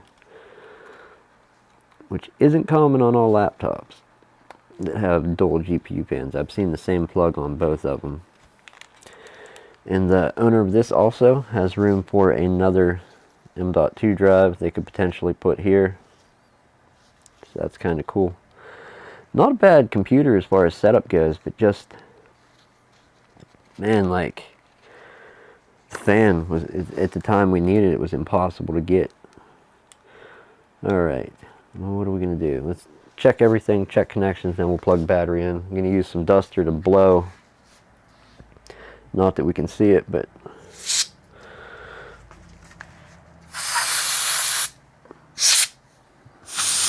yeah, no, I'm confident everything's been blown out of there with the air compressor. Let's plug it in and see. Do we see any smoke?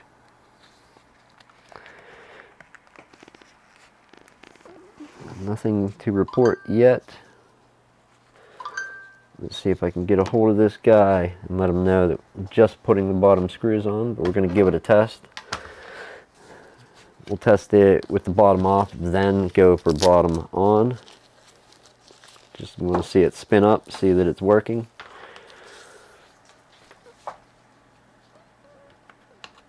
Is this a Lenovo, Fernando? No, this is Velocity Micro is who made this one. That's the name on it. It's like a small system integrator, I think, in the US. There's our DC jack right there. No smoke. No smoke. Alright.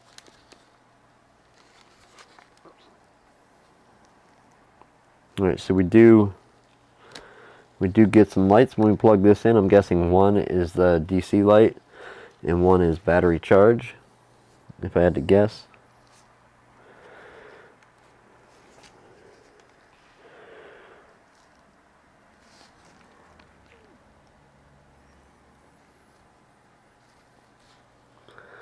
So there it goes.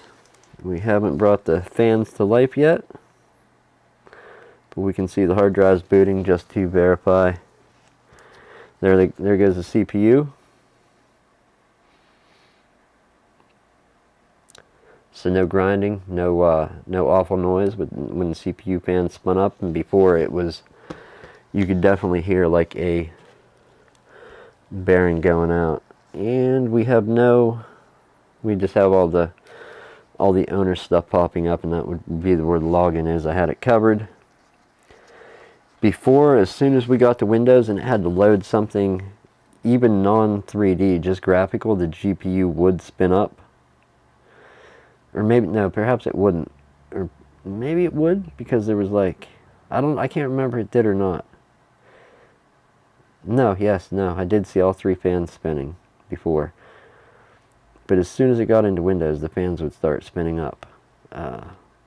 And it's not a wonder why with that valve grinding compound thermal paste wannabe whatever it was on there.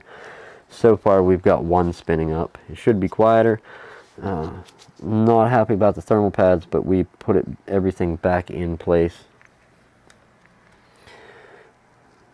that came out of the way.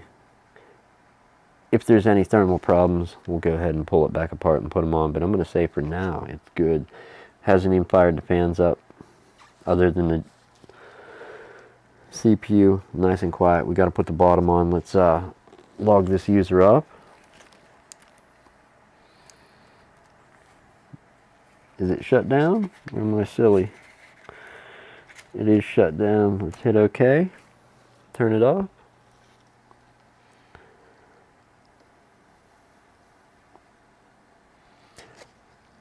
MX500.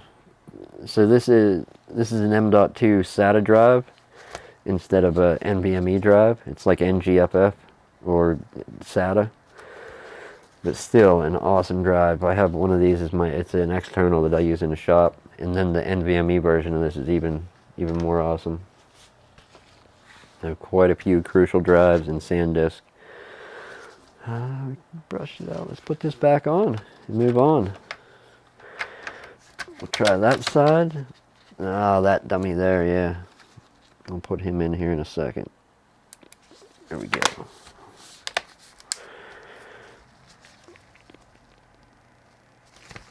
Alright, let's throw screws at it and consider it done. So what's going on? Controlled by software. The fans, yeah, it can be, but as soon as Windows hit, it instantly spun up. And the thermal paste that was on here resembled sandstone more than it did thermal paste. Like I was chipping it off for a little bit. We had to soften it up with IPA. It was some horrible stuff. I haven't seen any thermal. I was telling the chat earlier, Fernando, that I hadn't seen thermal paste like that since like the AMD K9 and like the Athlon XP chips, where like you put it on and a few months down the road it was baked on there. The kind where you would try to pull your heat sink off of the CPU and it would unsocket those old CPUs. It was legit bad thermal paste like that.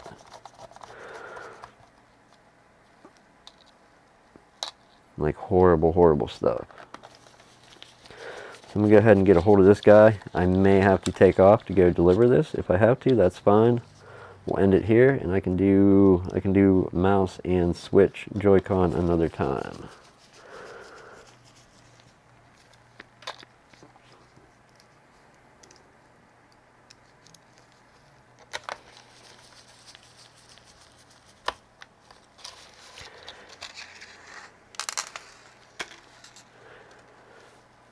Don't have any coffee left. It's probably cold by now. It is. I have one or two sips.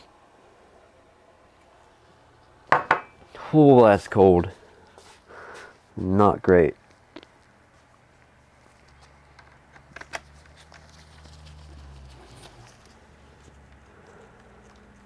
What is a Lenovo? Are you asking what a Lenovo is, or asking if this was a Lenovo? Lenovo is a computer, in case you didn't know, not condescending or being smart. And no, I think I said this was Velocity Micro.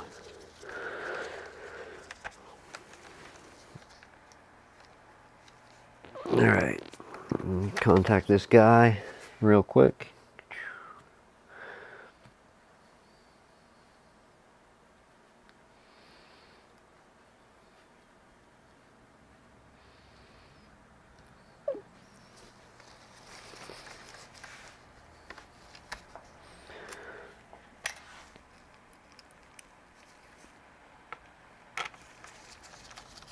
And we have one to go, one screw left, and this job is done. Luckily I already did the paperwork, so I don't have a crazy ton of writing. Alright, what pattern do we go back and check these screws in? Do we do the double rectangle? The reverse rectangle? The two squares with an X? I'm just kidding. Argue that out. Oh. Yeah, just some cooling systems you can't screw down in an X pattern. And the ones that you can, well, you got to have fun with them and say that, you know, you're doing a whatever and make something up. That still goes in and out easily, I think. Yes. We're going to leave our webcam shield on there. We'll pull this off. I suppose I should have left that there for a moment. Fuck it.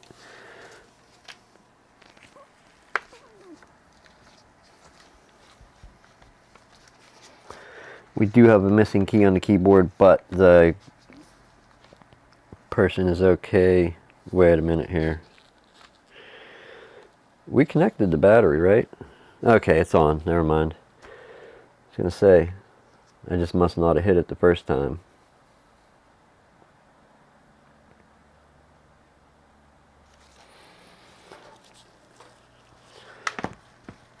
We got RGB for the keyboard. RGB or RGB, whatever you want to say. It's happening.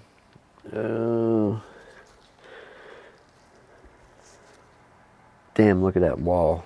Imagine climbing that. Anyhow, yeah, nice and quiet. No grinding fan. Should run fairly cool for a little while till those double fin stacks start to clog up again. That's just a bad. I know they need to cool this thing, cool things like this off somehow, but that was a bad design. I'm just gonna go quit on Steam, and we're gonna shut this thing down. GPU fans were not an issue, just the CPU fan, and we've changed that, so job done. Sometimes it's controlled by super dry, I imagine. You don't see, what country are you from, Fernando, if I can ask that, if you want to share. If you don't mind sharing, I will say.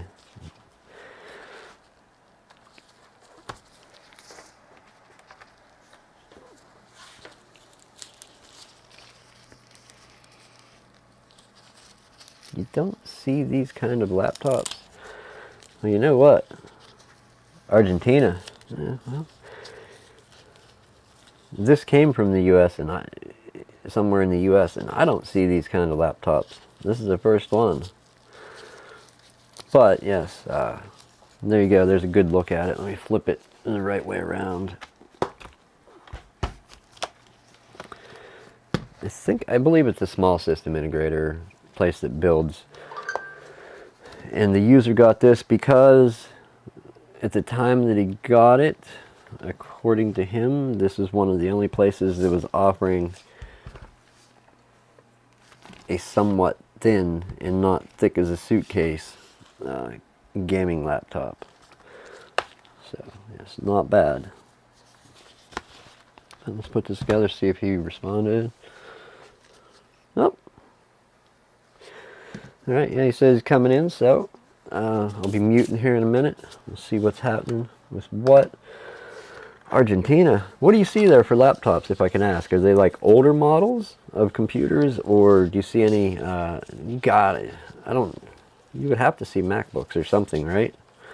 I can only guess, man. I don't know. What are you running on? What kind of computer are you running, sir?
Alright, give me a minute here, people. I have to make a scan of this quick.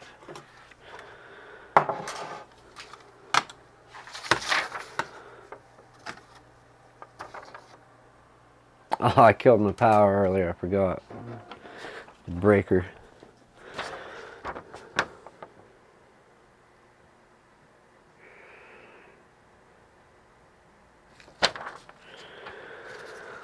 Let me jump. Where's chat again? See if he got back to me. New and old PCs, some Chinese. What about Macs? Do you see any MacBooks there? MacBook Pros, MacBook Airs? And what are you using for a computer? Are you on a phone, tablet? What's going on, Fernando? I have questions. I want to know.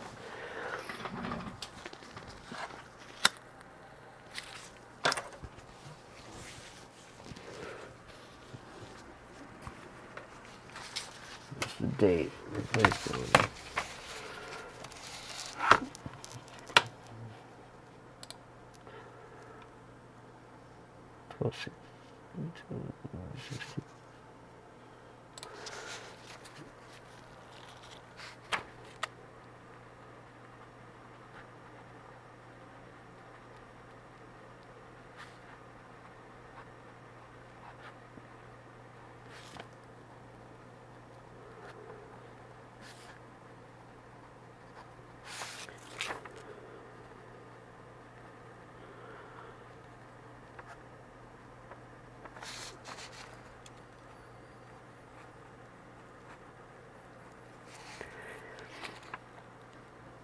The 19th, yes.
All right, let's scan it.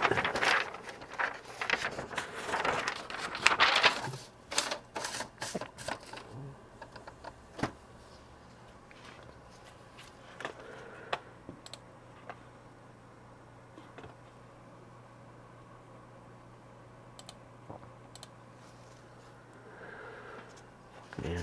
Right when you put it in the scanner, you can't remember the person's name. Excuse me?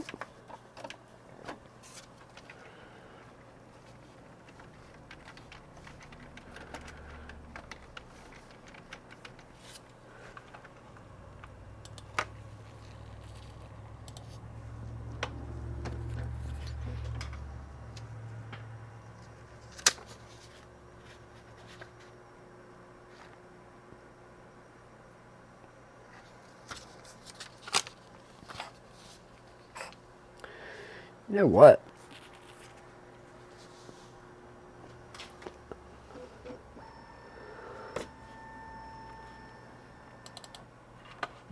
I just thought of this. I literally just thought of it. Okay, there is my work order.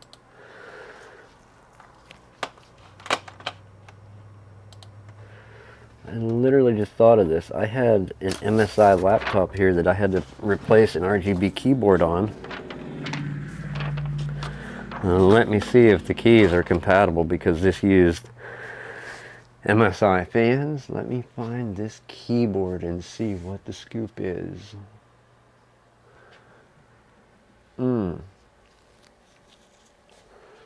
How great would that be if it actually worked? If I had, because he's missing a key on his keyboard, but he said he's not worried about replacing the keyboard. But if I have a key in the switch mechanism that will work for it right here, I'll just give it to him. That way he can have an escape key. And I don't think it's in that box. No. Alright, wrong box. I'm imagining shit. Oh, I want to find this quick. Where is it? Is it this one? No. Oh, incoming. I'm going to mute it, guys, for a minute.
A Dell Vostro, oh my goodness.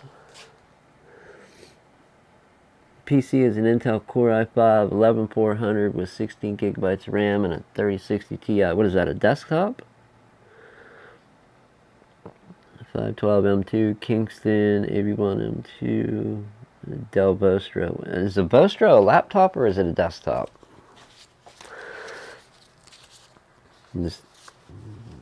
Or are they both? Is that a stupid question? We got one happy guy there. He's like, it's been so long since I've been able to use it. Well, get going. Go, use it. And the RGB keyboard didn't work, sadly. His switch is mounted up and down, or side to side. The scissor mechanism for his keyboard switch was side to side on the escape key, so it clipped in over here and went that way, and these ones were vertical instead of horizontal. So same size keys, would have gave him the key and the switch mechanism, but it's the wrong one for that guy. So back in the bag this waterlogged dead keyboard goes until somebody needs some keys and switches. So that's the conclusion on that.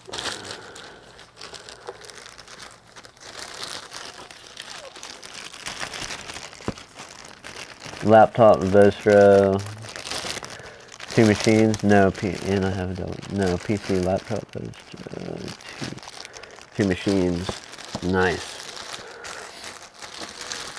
So the one with all the specs is a desktop, like a desktop computer, like in a tower and whatnot, I take it, I hope.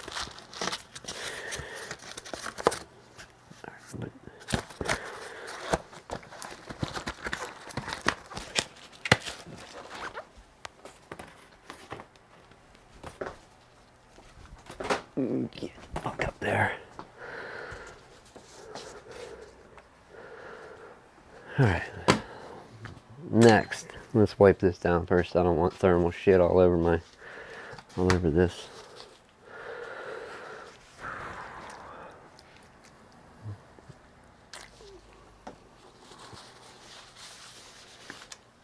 Man, that guy is no joke.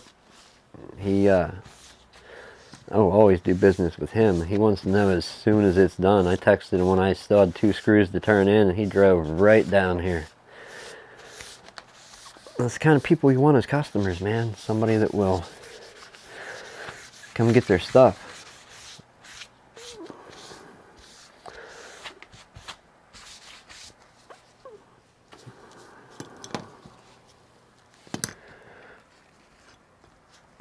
These are what, fan screws?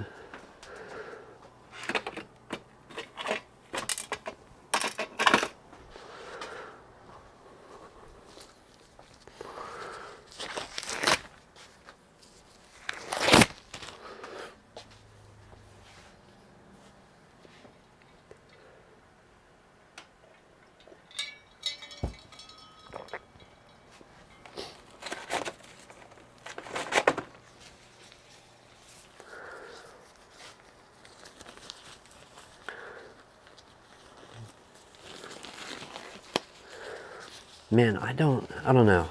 We can look at that mouse or another one. I have one I have to get done, a mouse for somebody. And that one's mine, so I kind of don't want to look at mine ahead of a job.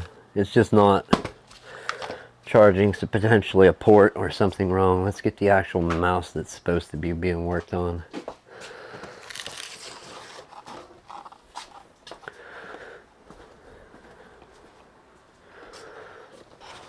No, it's not an Xbox, it's just the box that it's in. Excuse me. I mean, I have a feeling like small parts went flying right there. I think I put them away.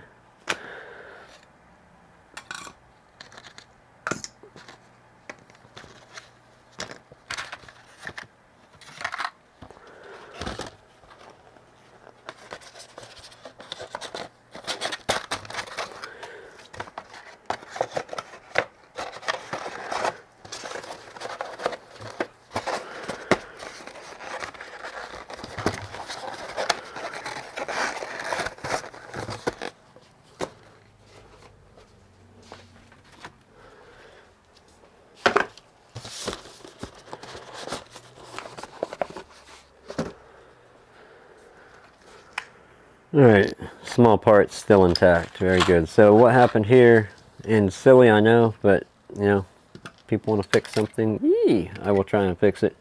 So we tried to patch a cable on and remake. We actually split, and this was for fun just to see if we could do it.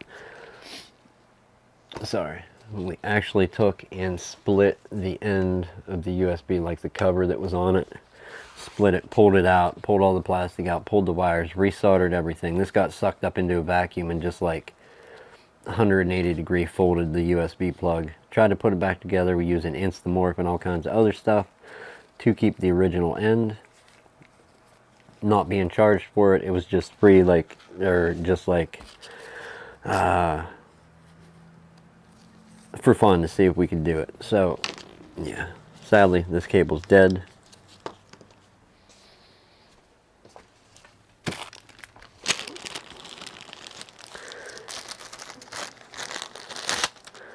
This one is not, and this is a little bit better quality cable. Make sure all of our wires are in the same spot. Green, white, red, skinny black, thick black, they are. This is also off a Logitech, same series, but I think it's off of a slightly upgraded version of the G502, whatever. So let's put this G502 Hero. Let's put this cable in and throw away this shit old one that we were going to try and put together for fun. But it didn't work, so now we got parts into it. Oh, the jacket? My jacket? What? This jacket? It's an old jacket, very old, hard to find. People usually sell them for way more than what they cost new because they collect them. Thank you. Yeah, it is. Everybody says that. It's cool. I just always wanted one and got one years after they were for sale. And sadly, I had to pay like double what it was worth instead of triple or quadruple. I paid double what it actually sold for new. And that was, you know, somebody thought it, you know, somebody had it that bought it when it was new and held on to it for years and then was in the selling it with the trend, or selling it as a collectible. I bought it to wear it. It's the first winter coat I've owned, and I think in like, I don't know, 20 years. I just always went with hoodies and crap. So now I have to break the code of how the hell do I get this thing back together? Because this was a bloody nightmare to tear apart. So we get to watch me be silly and attempt to put a mouse together. This is probably going to be frustrating. I give up and walk away, but let's go for it. So we're going to plug our cable in. That's not good. That needs to go way in there. There we go. And if I remember correctly, it will feed under the board.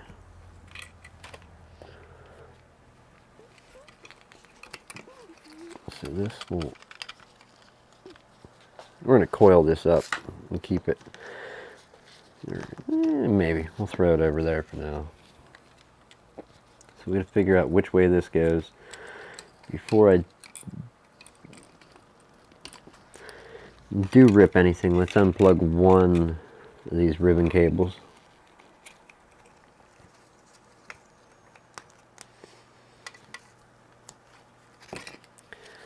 Okay, and this is going to, well shit, I don't really know. Let's look at the old one.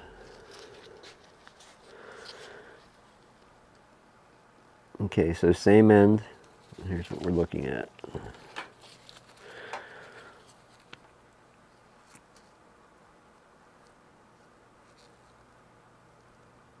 Same end, same shape, offset to one side. So yes, new cable will work to plug in. If not, we were going to chop it and modify it.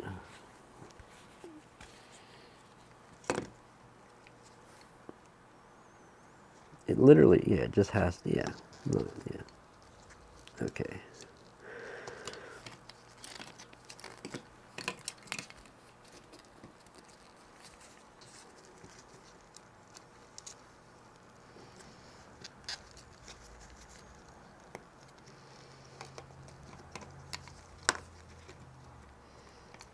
so we'll have to put that back together at some point.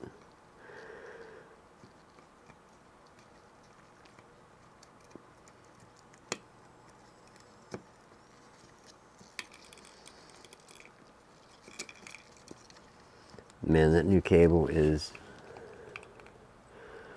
wow. Okay, yeah, we have quite a bend we're gonna have to make on that to get this back in place. All right, let's just bend the heat shrink now and get it done.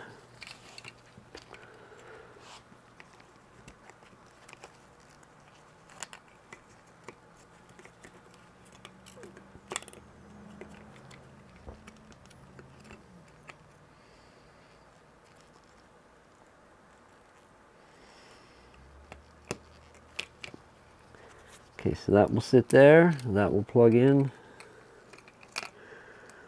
That will screw in up there. I have to figure out where, with these stupid little springs. That's my main thing of figuring out what goes where.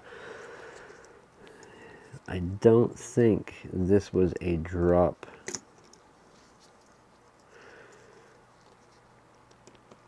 Drop it. Was it a drop in? No. So optical sensor. No.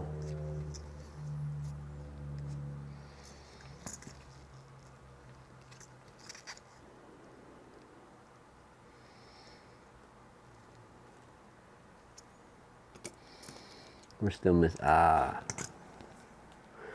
Is that the piece we're missing? So I have to open this carefully. We have little tiny springs in here that I don't want to lose. I did put them on a magnet in an attempt to not lose them, so as long as we don't lose the magnet, we should be good.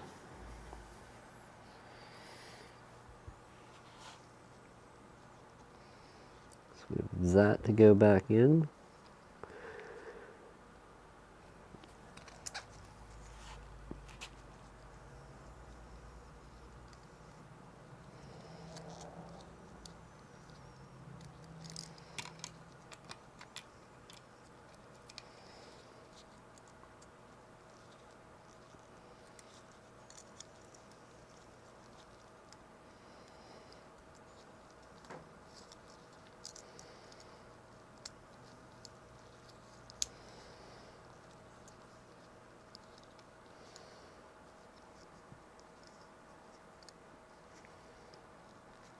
No possible way that's right. Could be. I don't think so.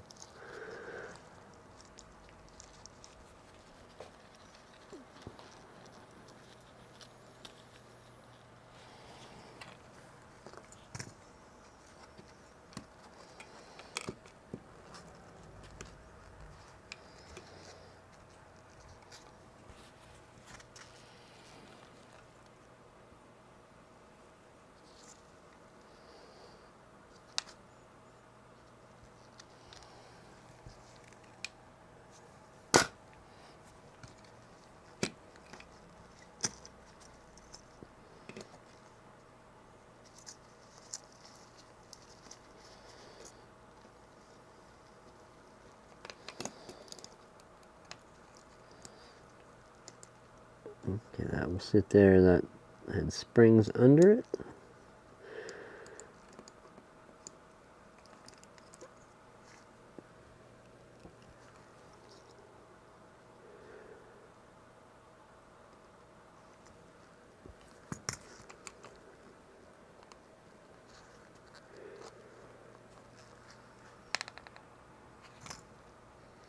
Where did it?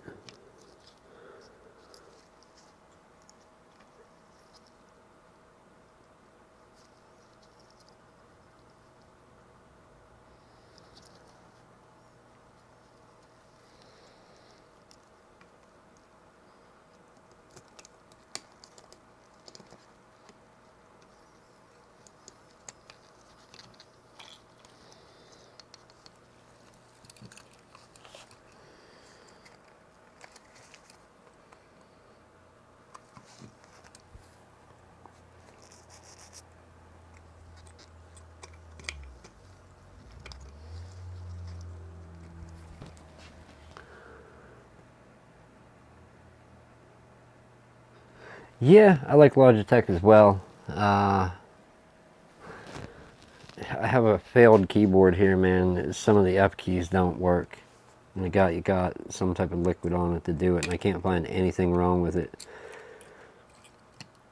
Yeah, they are. Some Logitech products are nuts to disassemble and reassemble. I'm thinking about what I pulled off of where on this one. Like, I know that goes in there. That's going to hold this unit down. This one has a clip on the... Where does it?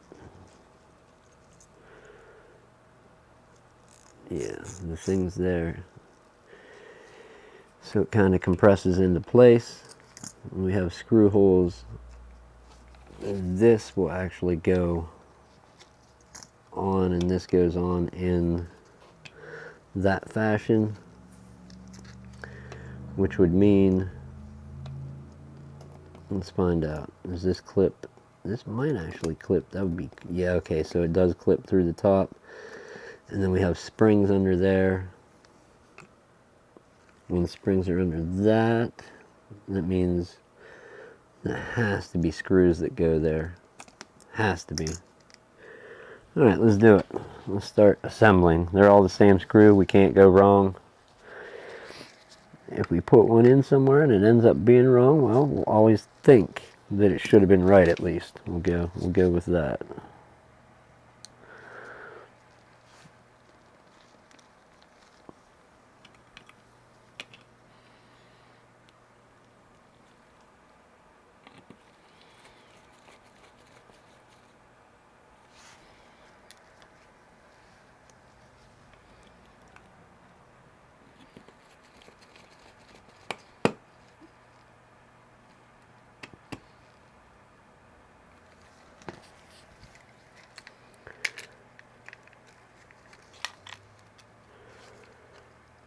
That will definitely go on there.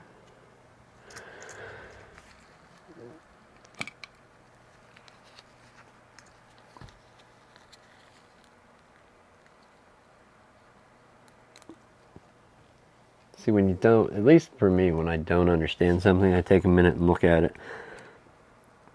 Especially one of those devices, whenever, how do I want to say it? You tore it apart weeks ago, you know, and put it in a box and put it away.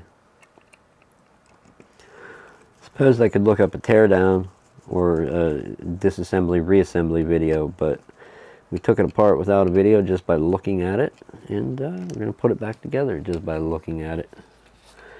This will go in here without a doubt. Let's, since we're screwed down, let's lift this and put our ribbon cable in. We can try and force it. We'll grab it and work on it so we can see what we're doing. There.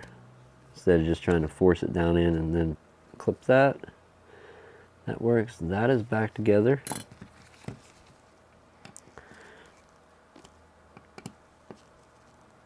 It's all well and good. We have two tiny springs to put in. I don't want to do this, but we kind of have to.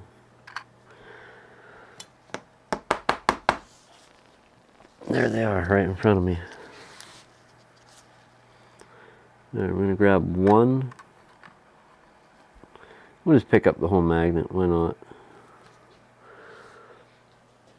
So look, if it'll focus, look at the size. And them two springs on the end of that magnet. It's bananas to keep track of something like that, man, but we did it. And I think I only did it just by exclusively sticking them to a magnet.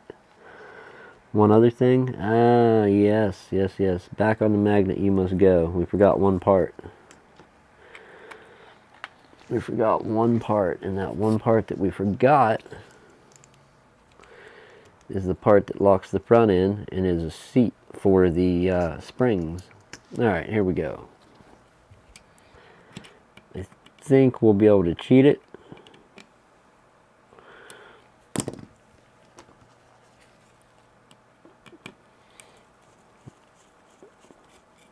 Imagine missing that, a clear part on a clear container.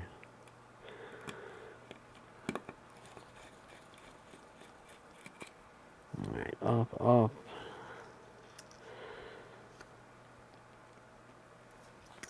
Yeah, we should be able to just slightly loosen these. Potentially.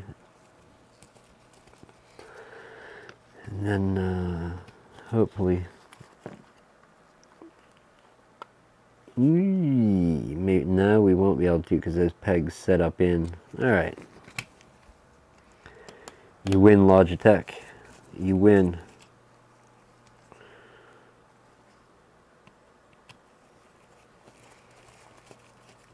The other thing that we weren't sure of, because we had a cable that had got, the owner of this mouse had a cable that had got eaten by a vacuum cleaner, basically. And the USB twisted 180 degrees. We weren't sure if the mouse even still worked. So maybe we got this cable for no reason. But hopefully, when it bent everything, it didn't cross any of the wires and short anything. Which I don't think it would, because there's not going to be that much power left in something. But I've seen crazier stuff.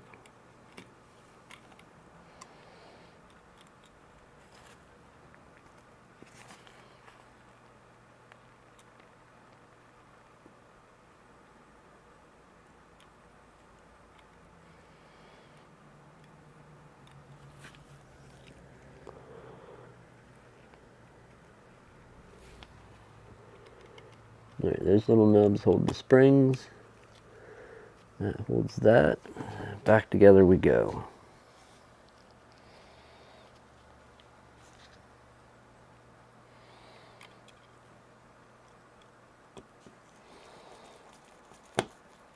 Yeah, I don't think, what's it called, worm power? Power left in something after it loses power. I don't think worm power is enough to short anything out, but possibly.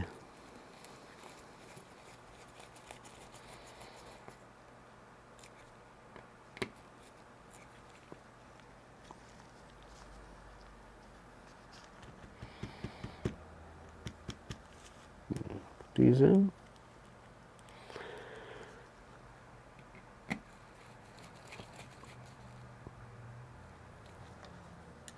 The whole PCB is physically setting at a better angle now too. Before it was down just a little more at the front.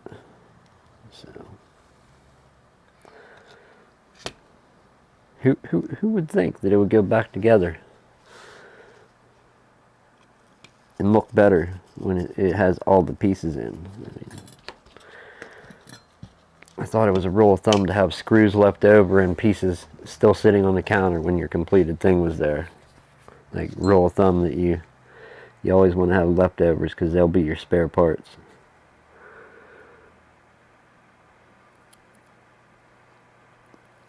This is stupid. These springs are dumb. But they understand their purpose. I just don't want to lose them.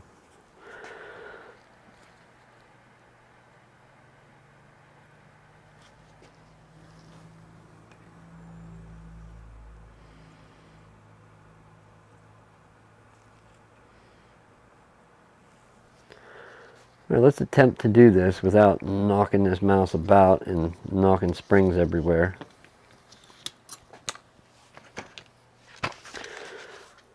Oh, that's an iPad. Okay.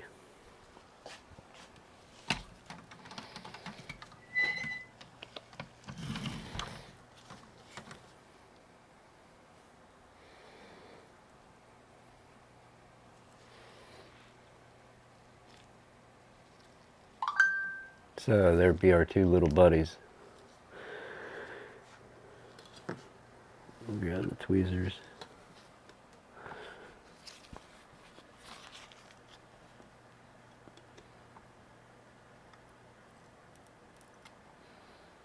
So it goes down in, sits around a peg.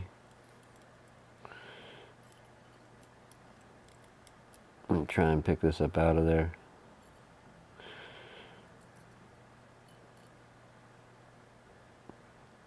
It sits in that the plastic piece.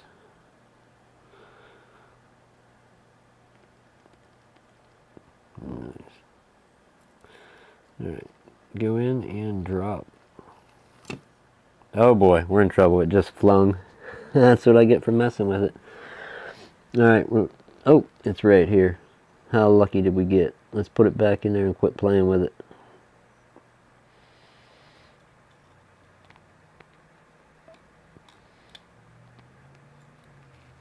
Alright, let's get this back under here. Other one's still in there. We're going to tilt the mouse a little bit to set this in and then drop it. They're both in there.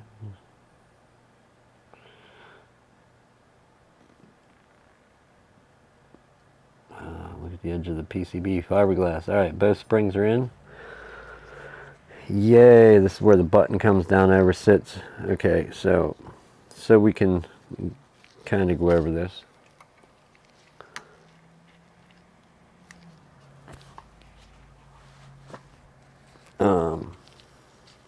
What are we looking at? Let me not smash into the mouse. So this plastic nub right here, that's on that clear piece we put under the PCB. That plastic part sticking out slots into there. And then on the back side we have this little pop-up nub that will actually sit down in this thing here, and then this is like a push pin that will lock the whole wheel assembly into place like this. Let's see if I can do it without breaking anything. That slides in and locks that in place. So we don't want to lose that. Let's set our wheel in place carefully, making sure that the mice stay there, or the springs stay there, and try to get our little peg thing to line up.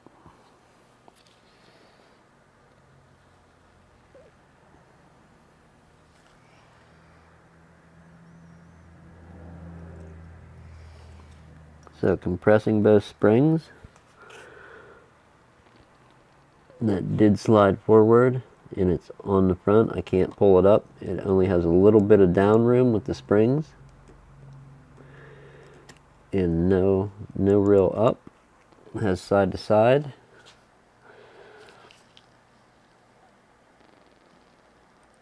It seems like they want to be further forward, so I'm going to pull this back and lift up just a little to try and let them go where they want to go. They have like cutouts on the underside of this thing. Right there. And let's move this guy right there. Now they're in place. Let's put it forward. We're hitting our tact switch. We can see that we're engaging that. Little thing there is clicking in the middle of our switch. Springs are in their predetermined spots. Screws in. Good to go. We need to put... Is that a switch too? Yeah, it is. Oh wow, okay. So that is some type of switch.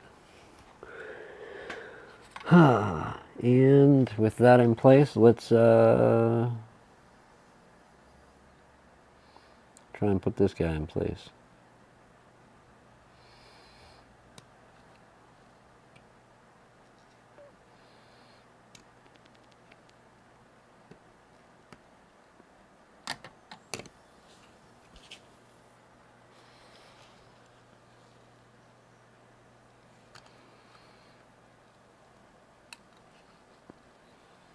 So that was the orientation, or was it? Hold on, wait a minute here. Because it actually has a latching mechanism that keeps it in place.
I think I should have just not had it like that and pushed it in the way it latches. Alright, let's pull this pin back out, attempt to. We will spin it here.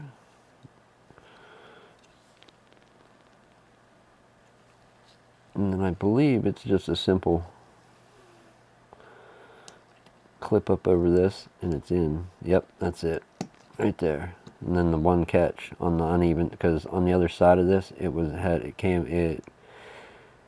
cut in further, came across and then stepped down. But that step down's right there, and that's the feed into that little lip right there. So now that's locked in. No matter how loose this might wear on this pin part, it shouldn't unlatch past that. So there we go. That much is back together.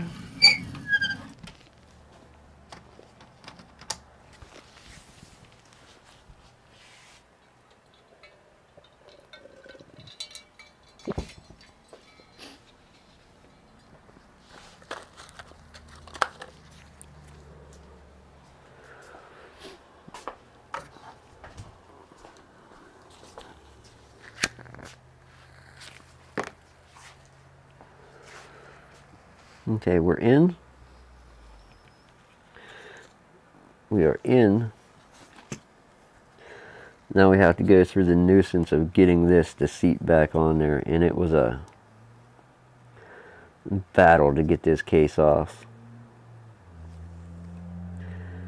I imagine it's going to be a battle to get it to go back on. Hopefully it just slides. Oh, no way. Is it just going to slide together and snap, snap, and be done? Alright. 1, 2, 3, 4 screws. The weights. No, 5 screws. 1, 2, 3, 4. Hopefully nothing clicked. Let's figure out where screw number 5 goes. It should be right there.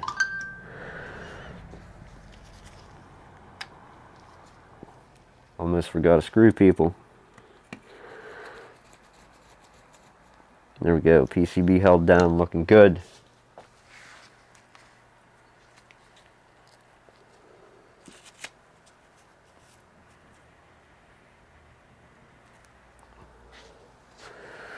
Alright, now that screws are in, let's try and set this together and snap it back together.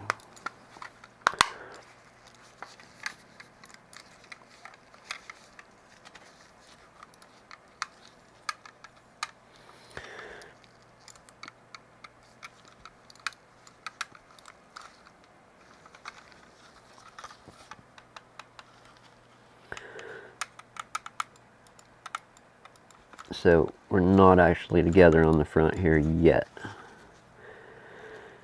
And why would that be? I think I know why, but let's pull it back apart.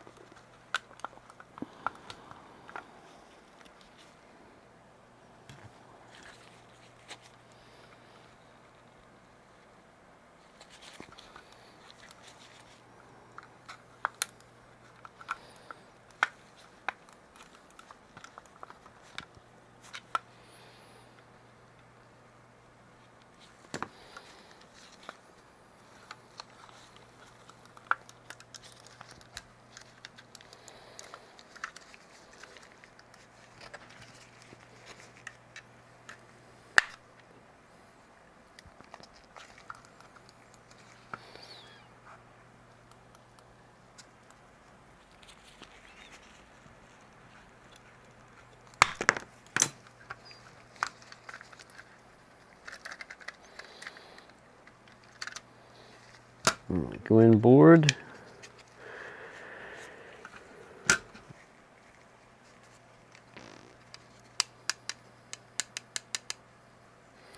Okay, so this has lockdowns. They're going to snap into place. It's going to be extremely hard to press them down with our buttons. And what I mean, like the tabs. And this has to lock on to something, and that does. And that's what will bring our buttons within range of where they need to be to click our switches.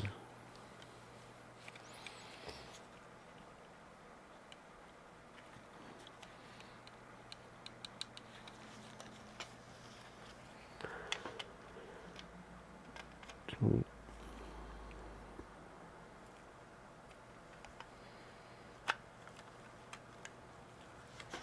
be so nice if we could, like, move this right into place. 1 and 2. Hey, there we go. And now if the rest goes where it goes, the mouse is clicking. Alright, closer, one step closer. Let's make sure we can get some click action.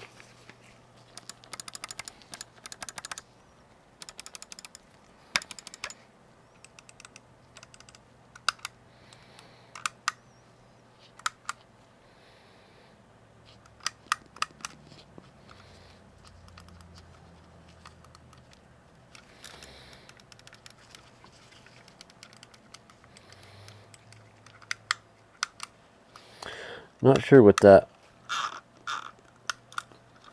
Oh, okay, that's a click switch to lock the wheel. So, you hear that?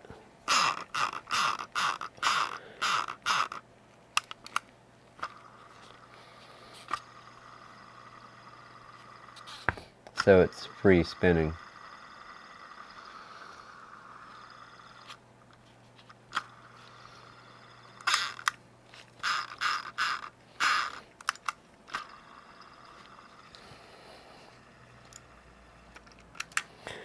Cool. Alright. Let's continue on this journey.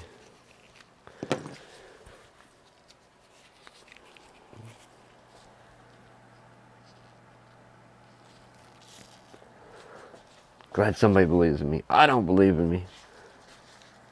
I've had doubts all night.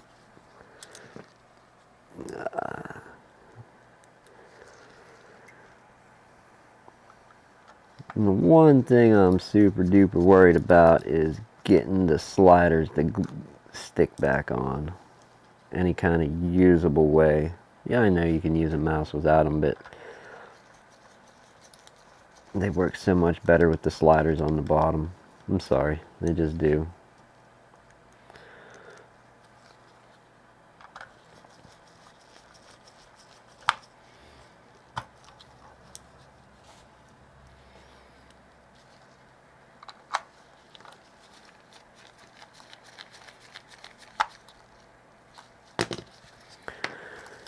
Alright, almost. Throw the weights back in. Put it the wrong way potentially.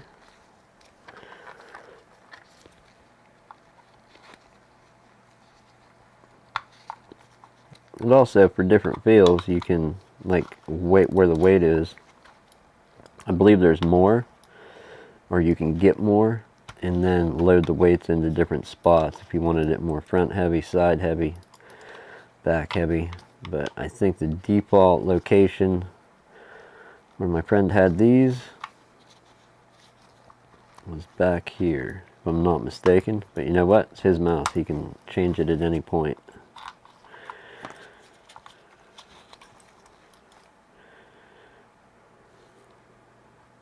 .6 grams.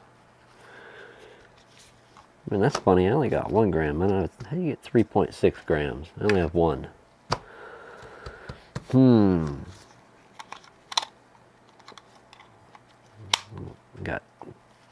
Got lots of questions, Logitech.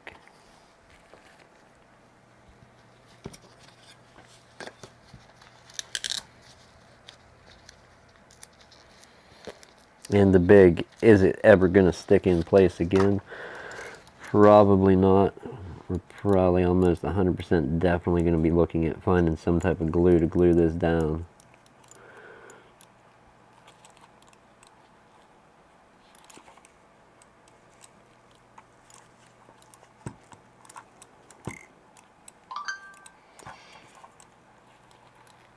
Because if it's not stuck down properly and aligned, it's just going to keep peeling the edges up.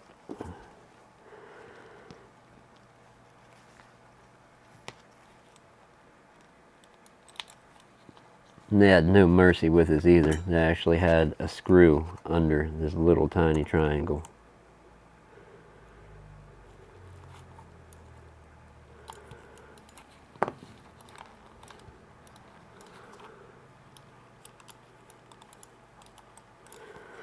They did, however, give us easy ends. You had these little spots you could go in with something to start peeling it.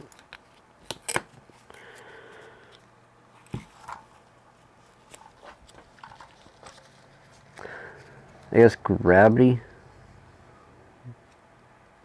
may be a thing, depending what shape you believe in of the Earth, and gravity, at least on a round Earth, should hold this mouse down. And as long as we get these relatively straight, relatively flat, and then, sorry, but that's not it. They will eventually wear their way back into place.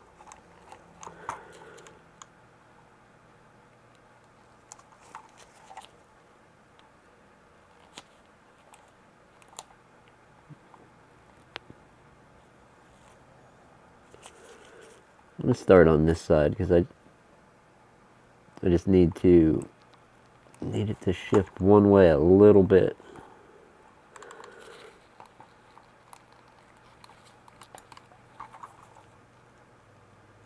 Too much.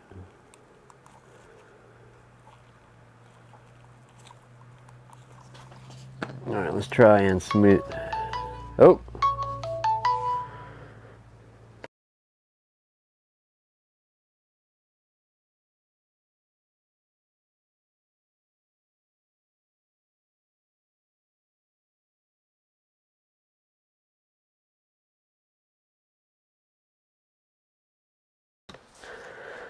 Somebody called me, I said hello, and they didn't talk. They hung up.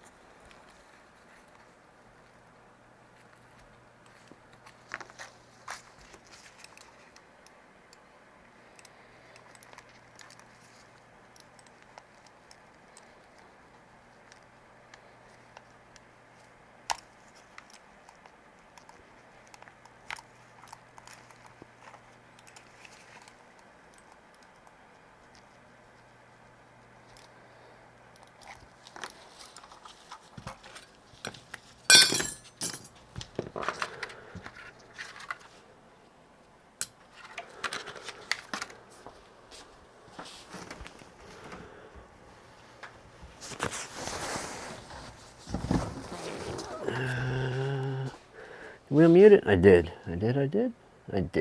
I think. Yes, I did. Alright, we got old dirty used mouse pad.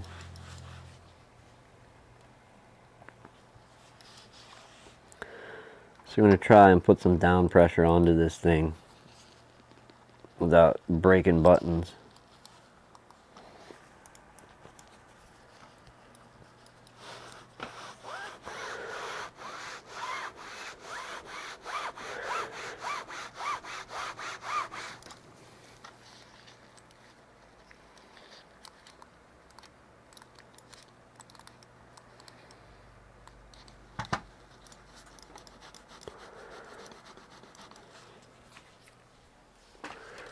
I think that's going to be good.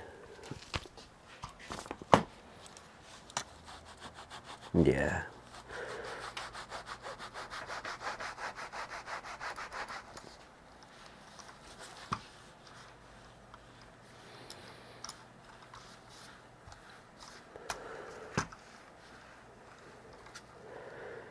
A little bit of dust on the one mouse pad, but other than that, they're sticking down.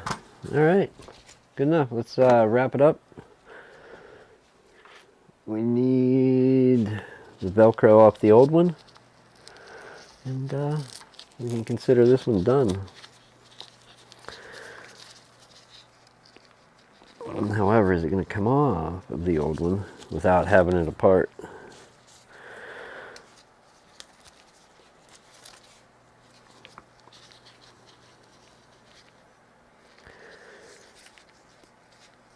Yeah, no, it's only melted together. If we have to, we'll melt a new one on.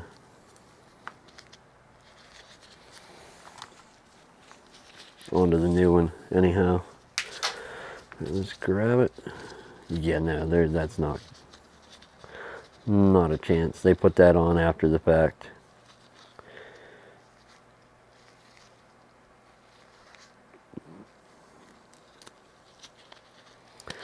Let's see if we can pop it apart, and then we'll reseal it with thermals.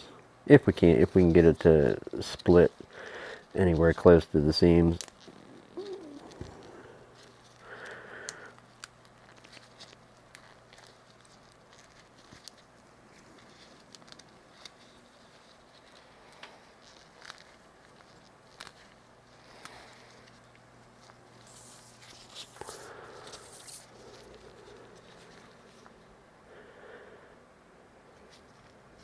We're not even going to go ahead and pretend that we need to move this tag over. Not for the slightest moment. It is on the USB end that plugs in, but yeah, we're not transferring the tag.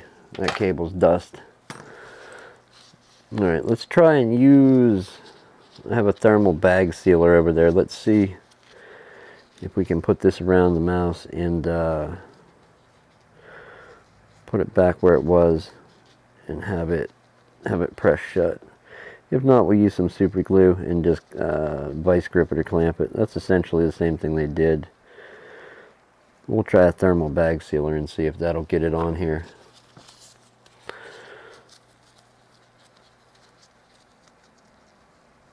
I'm going to learn something new today for myself. Let's go. Don't park it in front of the heat where you burn the hell out of it. All right.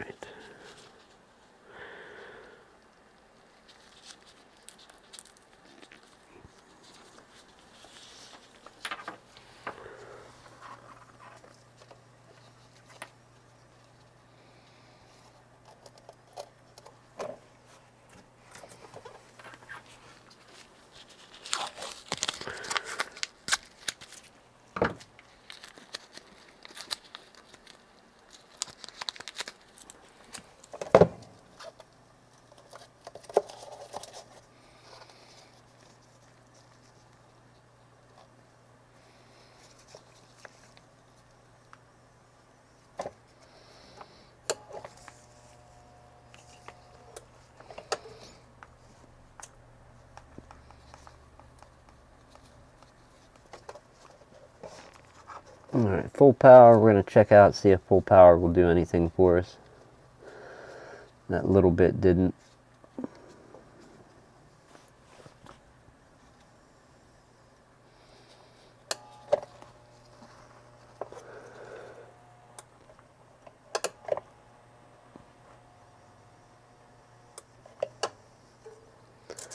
Big negative. Alright.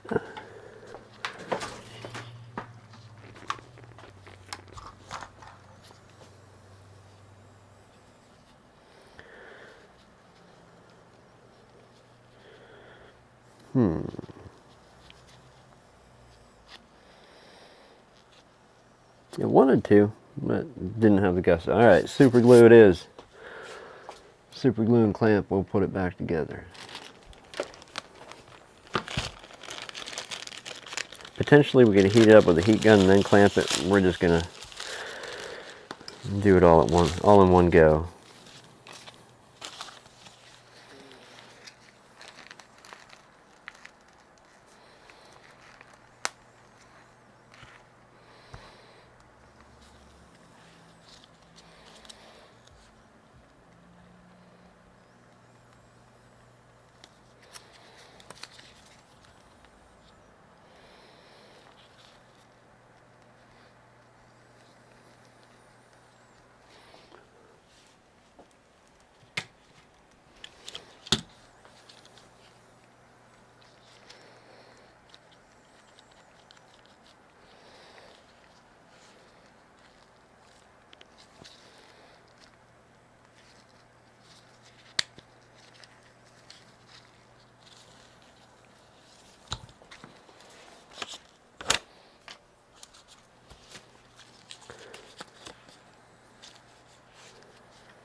There you have it. This is a G502 Hero, new cord, non-extremely hard repair, just buggy when you got to think back at how the hell did this come apart weeks later, which any device will do that, I think, you know. We're going to let that clamped in there to dry for a little while, coil that up later. What time is it? Haha, yes, I'm going to get out of here for the day. It's time to go see the kids. They still have a few days of school left, you know, so go see them for a little bit. And possibly be back tomorrow with some other stuff. I definitely want to do the Joy-Con. I have this Corsair Dark Core RGB. What is this thing? A Dark Core RGB SE mouse that will not charge up. So new battery or bad port, don't know. It will occasionally work with the USB cable connected to it and it turned off, I believe. Let's check. We'll check with my laptop that we're monitoring the stream with. So yeah, we can use it as a mouse right now, but if that cable wiggles enough, it's going to disconnect and usually doesn't reconnect right after. Let's try it. Yeah. Oh no, so it did come back. So potentially bad port, potentially bad cable, don't know. We'll check that out along with the Switch Joy-Con and whatever other jobs may be here. Tomorrow? Wednesday? I don't know yet. Who knows? One of them days. But that is coming up. Oh, here. We didn't talk about this. That's the one that came out.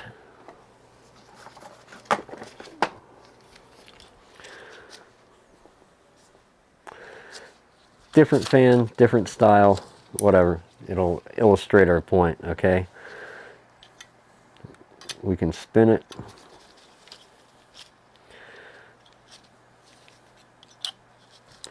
And it's not great. Doesn't spin. It shouldn't spin like a top forever, but it should at least spin. And it does. Tell me we're not having bearing issues.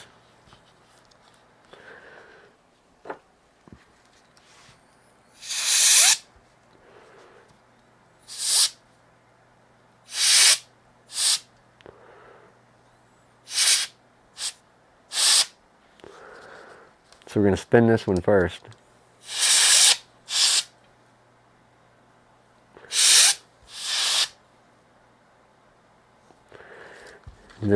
So good bearing, bad bearing. That's the fan that came out. I didn't share that before. I didn't think of it, or I would have did it before. So yeah, definitely a bad fan. Failing bearing. It does spin. It would occasionally start up. When it did start up, it would make noise, a slight noise. So yeah, good on the customer. He's got a working laptop now. So yeah. Anyhow, I'm getting out of here. People have a good evening, good morning, good afternoon, whatever time it is, wherever you are. And whenever you're seeing this, I'll take that into account. I don't have all the goods to show off. We've got to show off the mouse that we fixed. We've got to show off the mouse we fixed. Much love. It is appreciated for hanging out with me through that thing there, as well as the fan replacement. We don't love that thing, but the one we used to replace that. Thank you for clicking links, coming over, hanging out, interacting, all of it. So much appreciated. We'll see you all soon.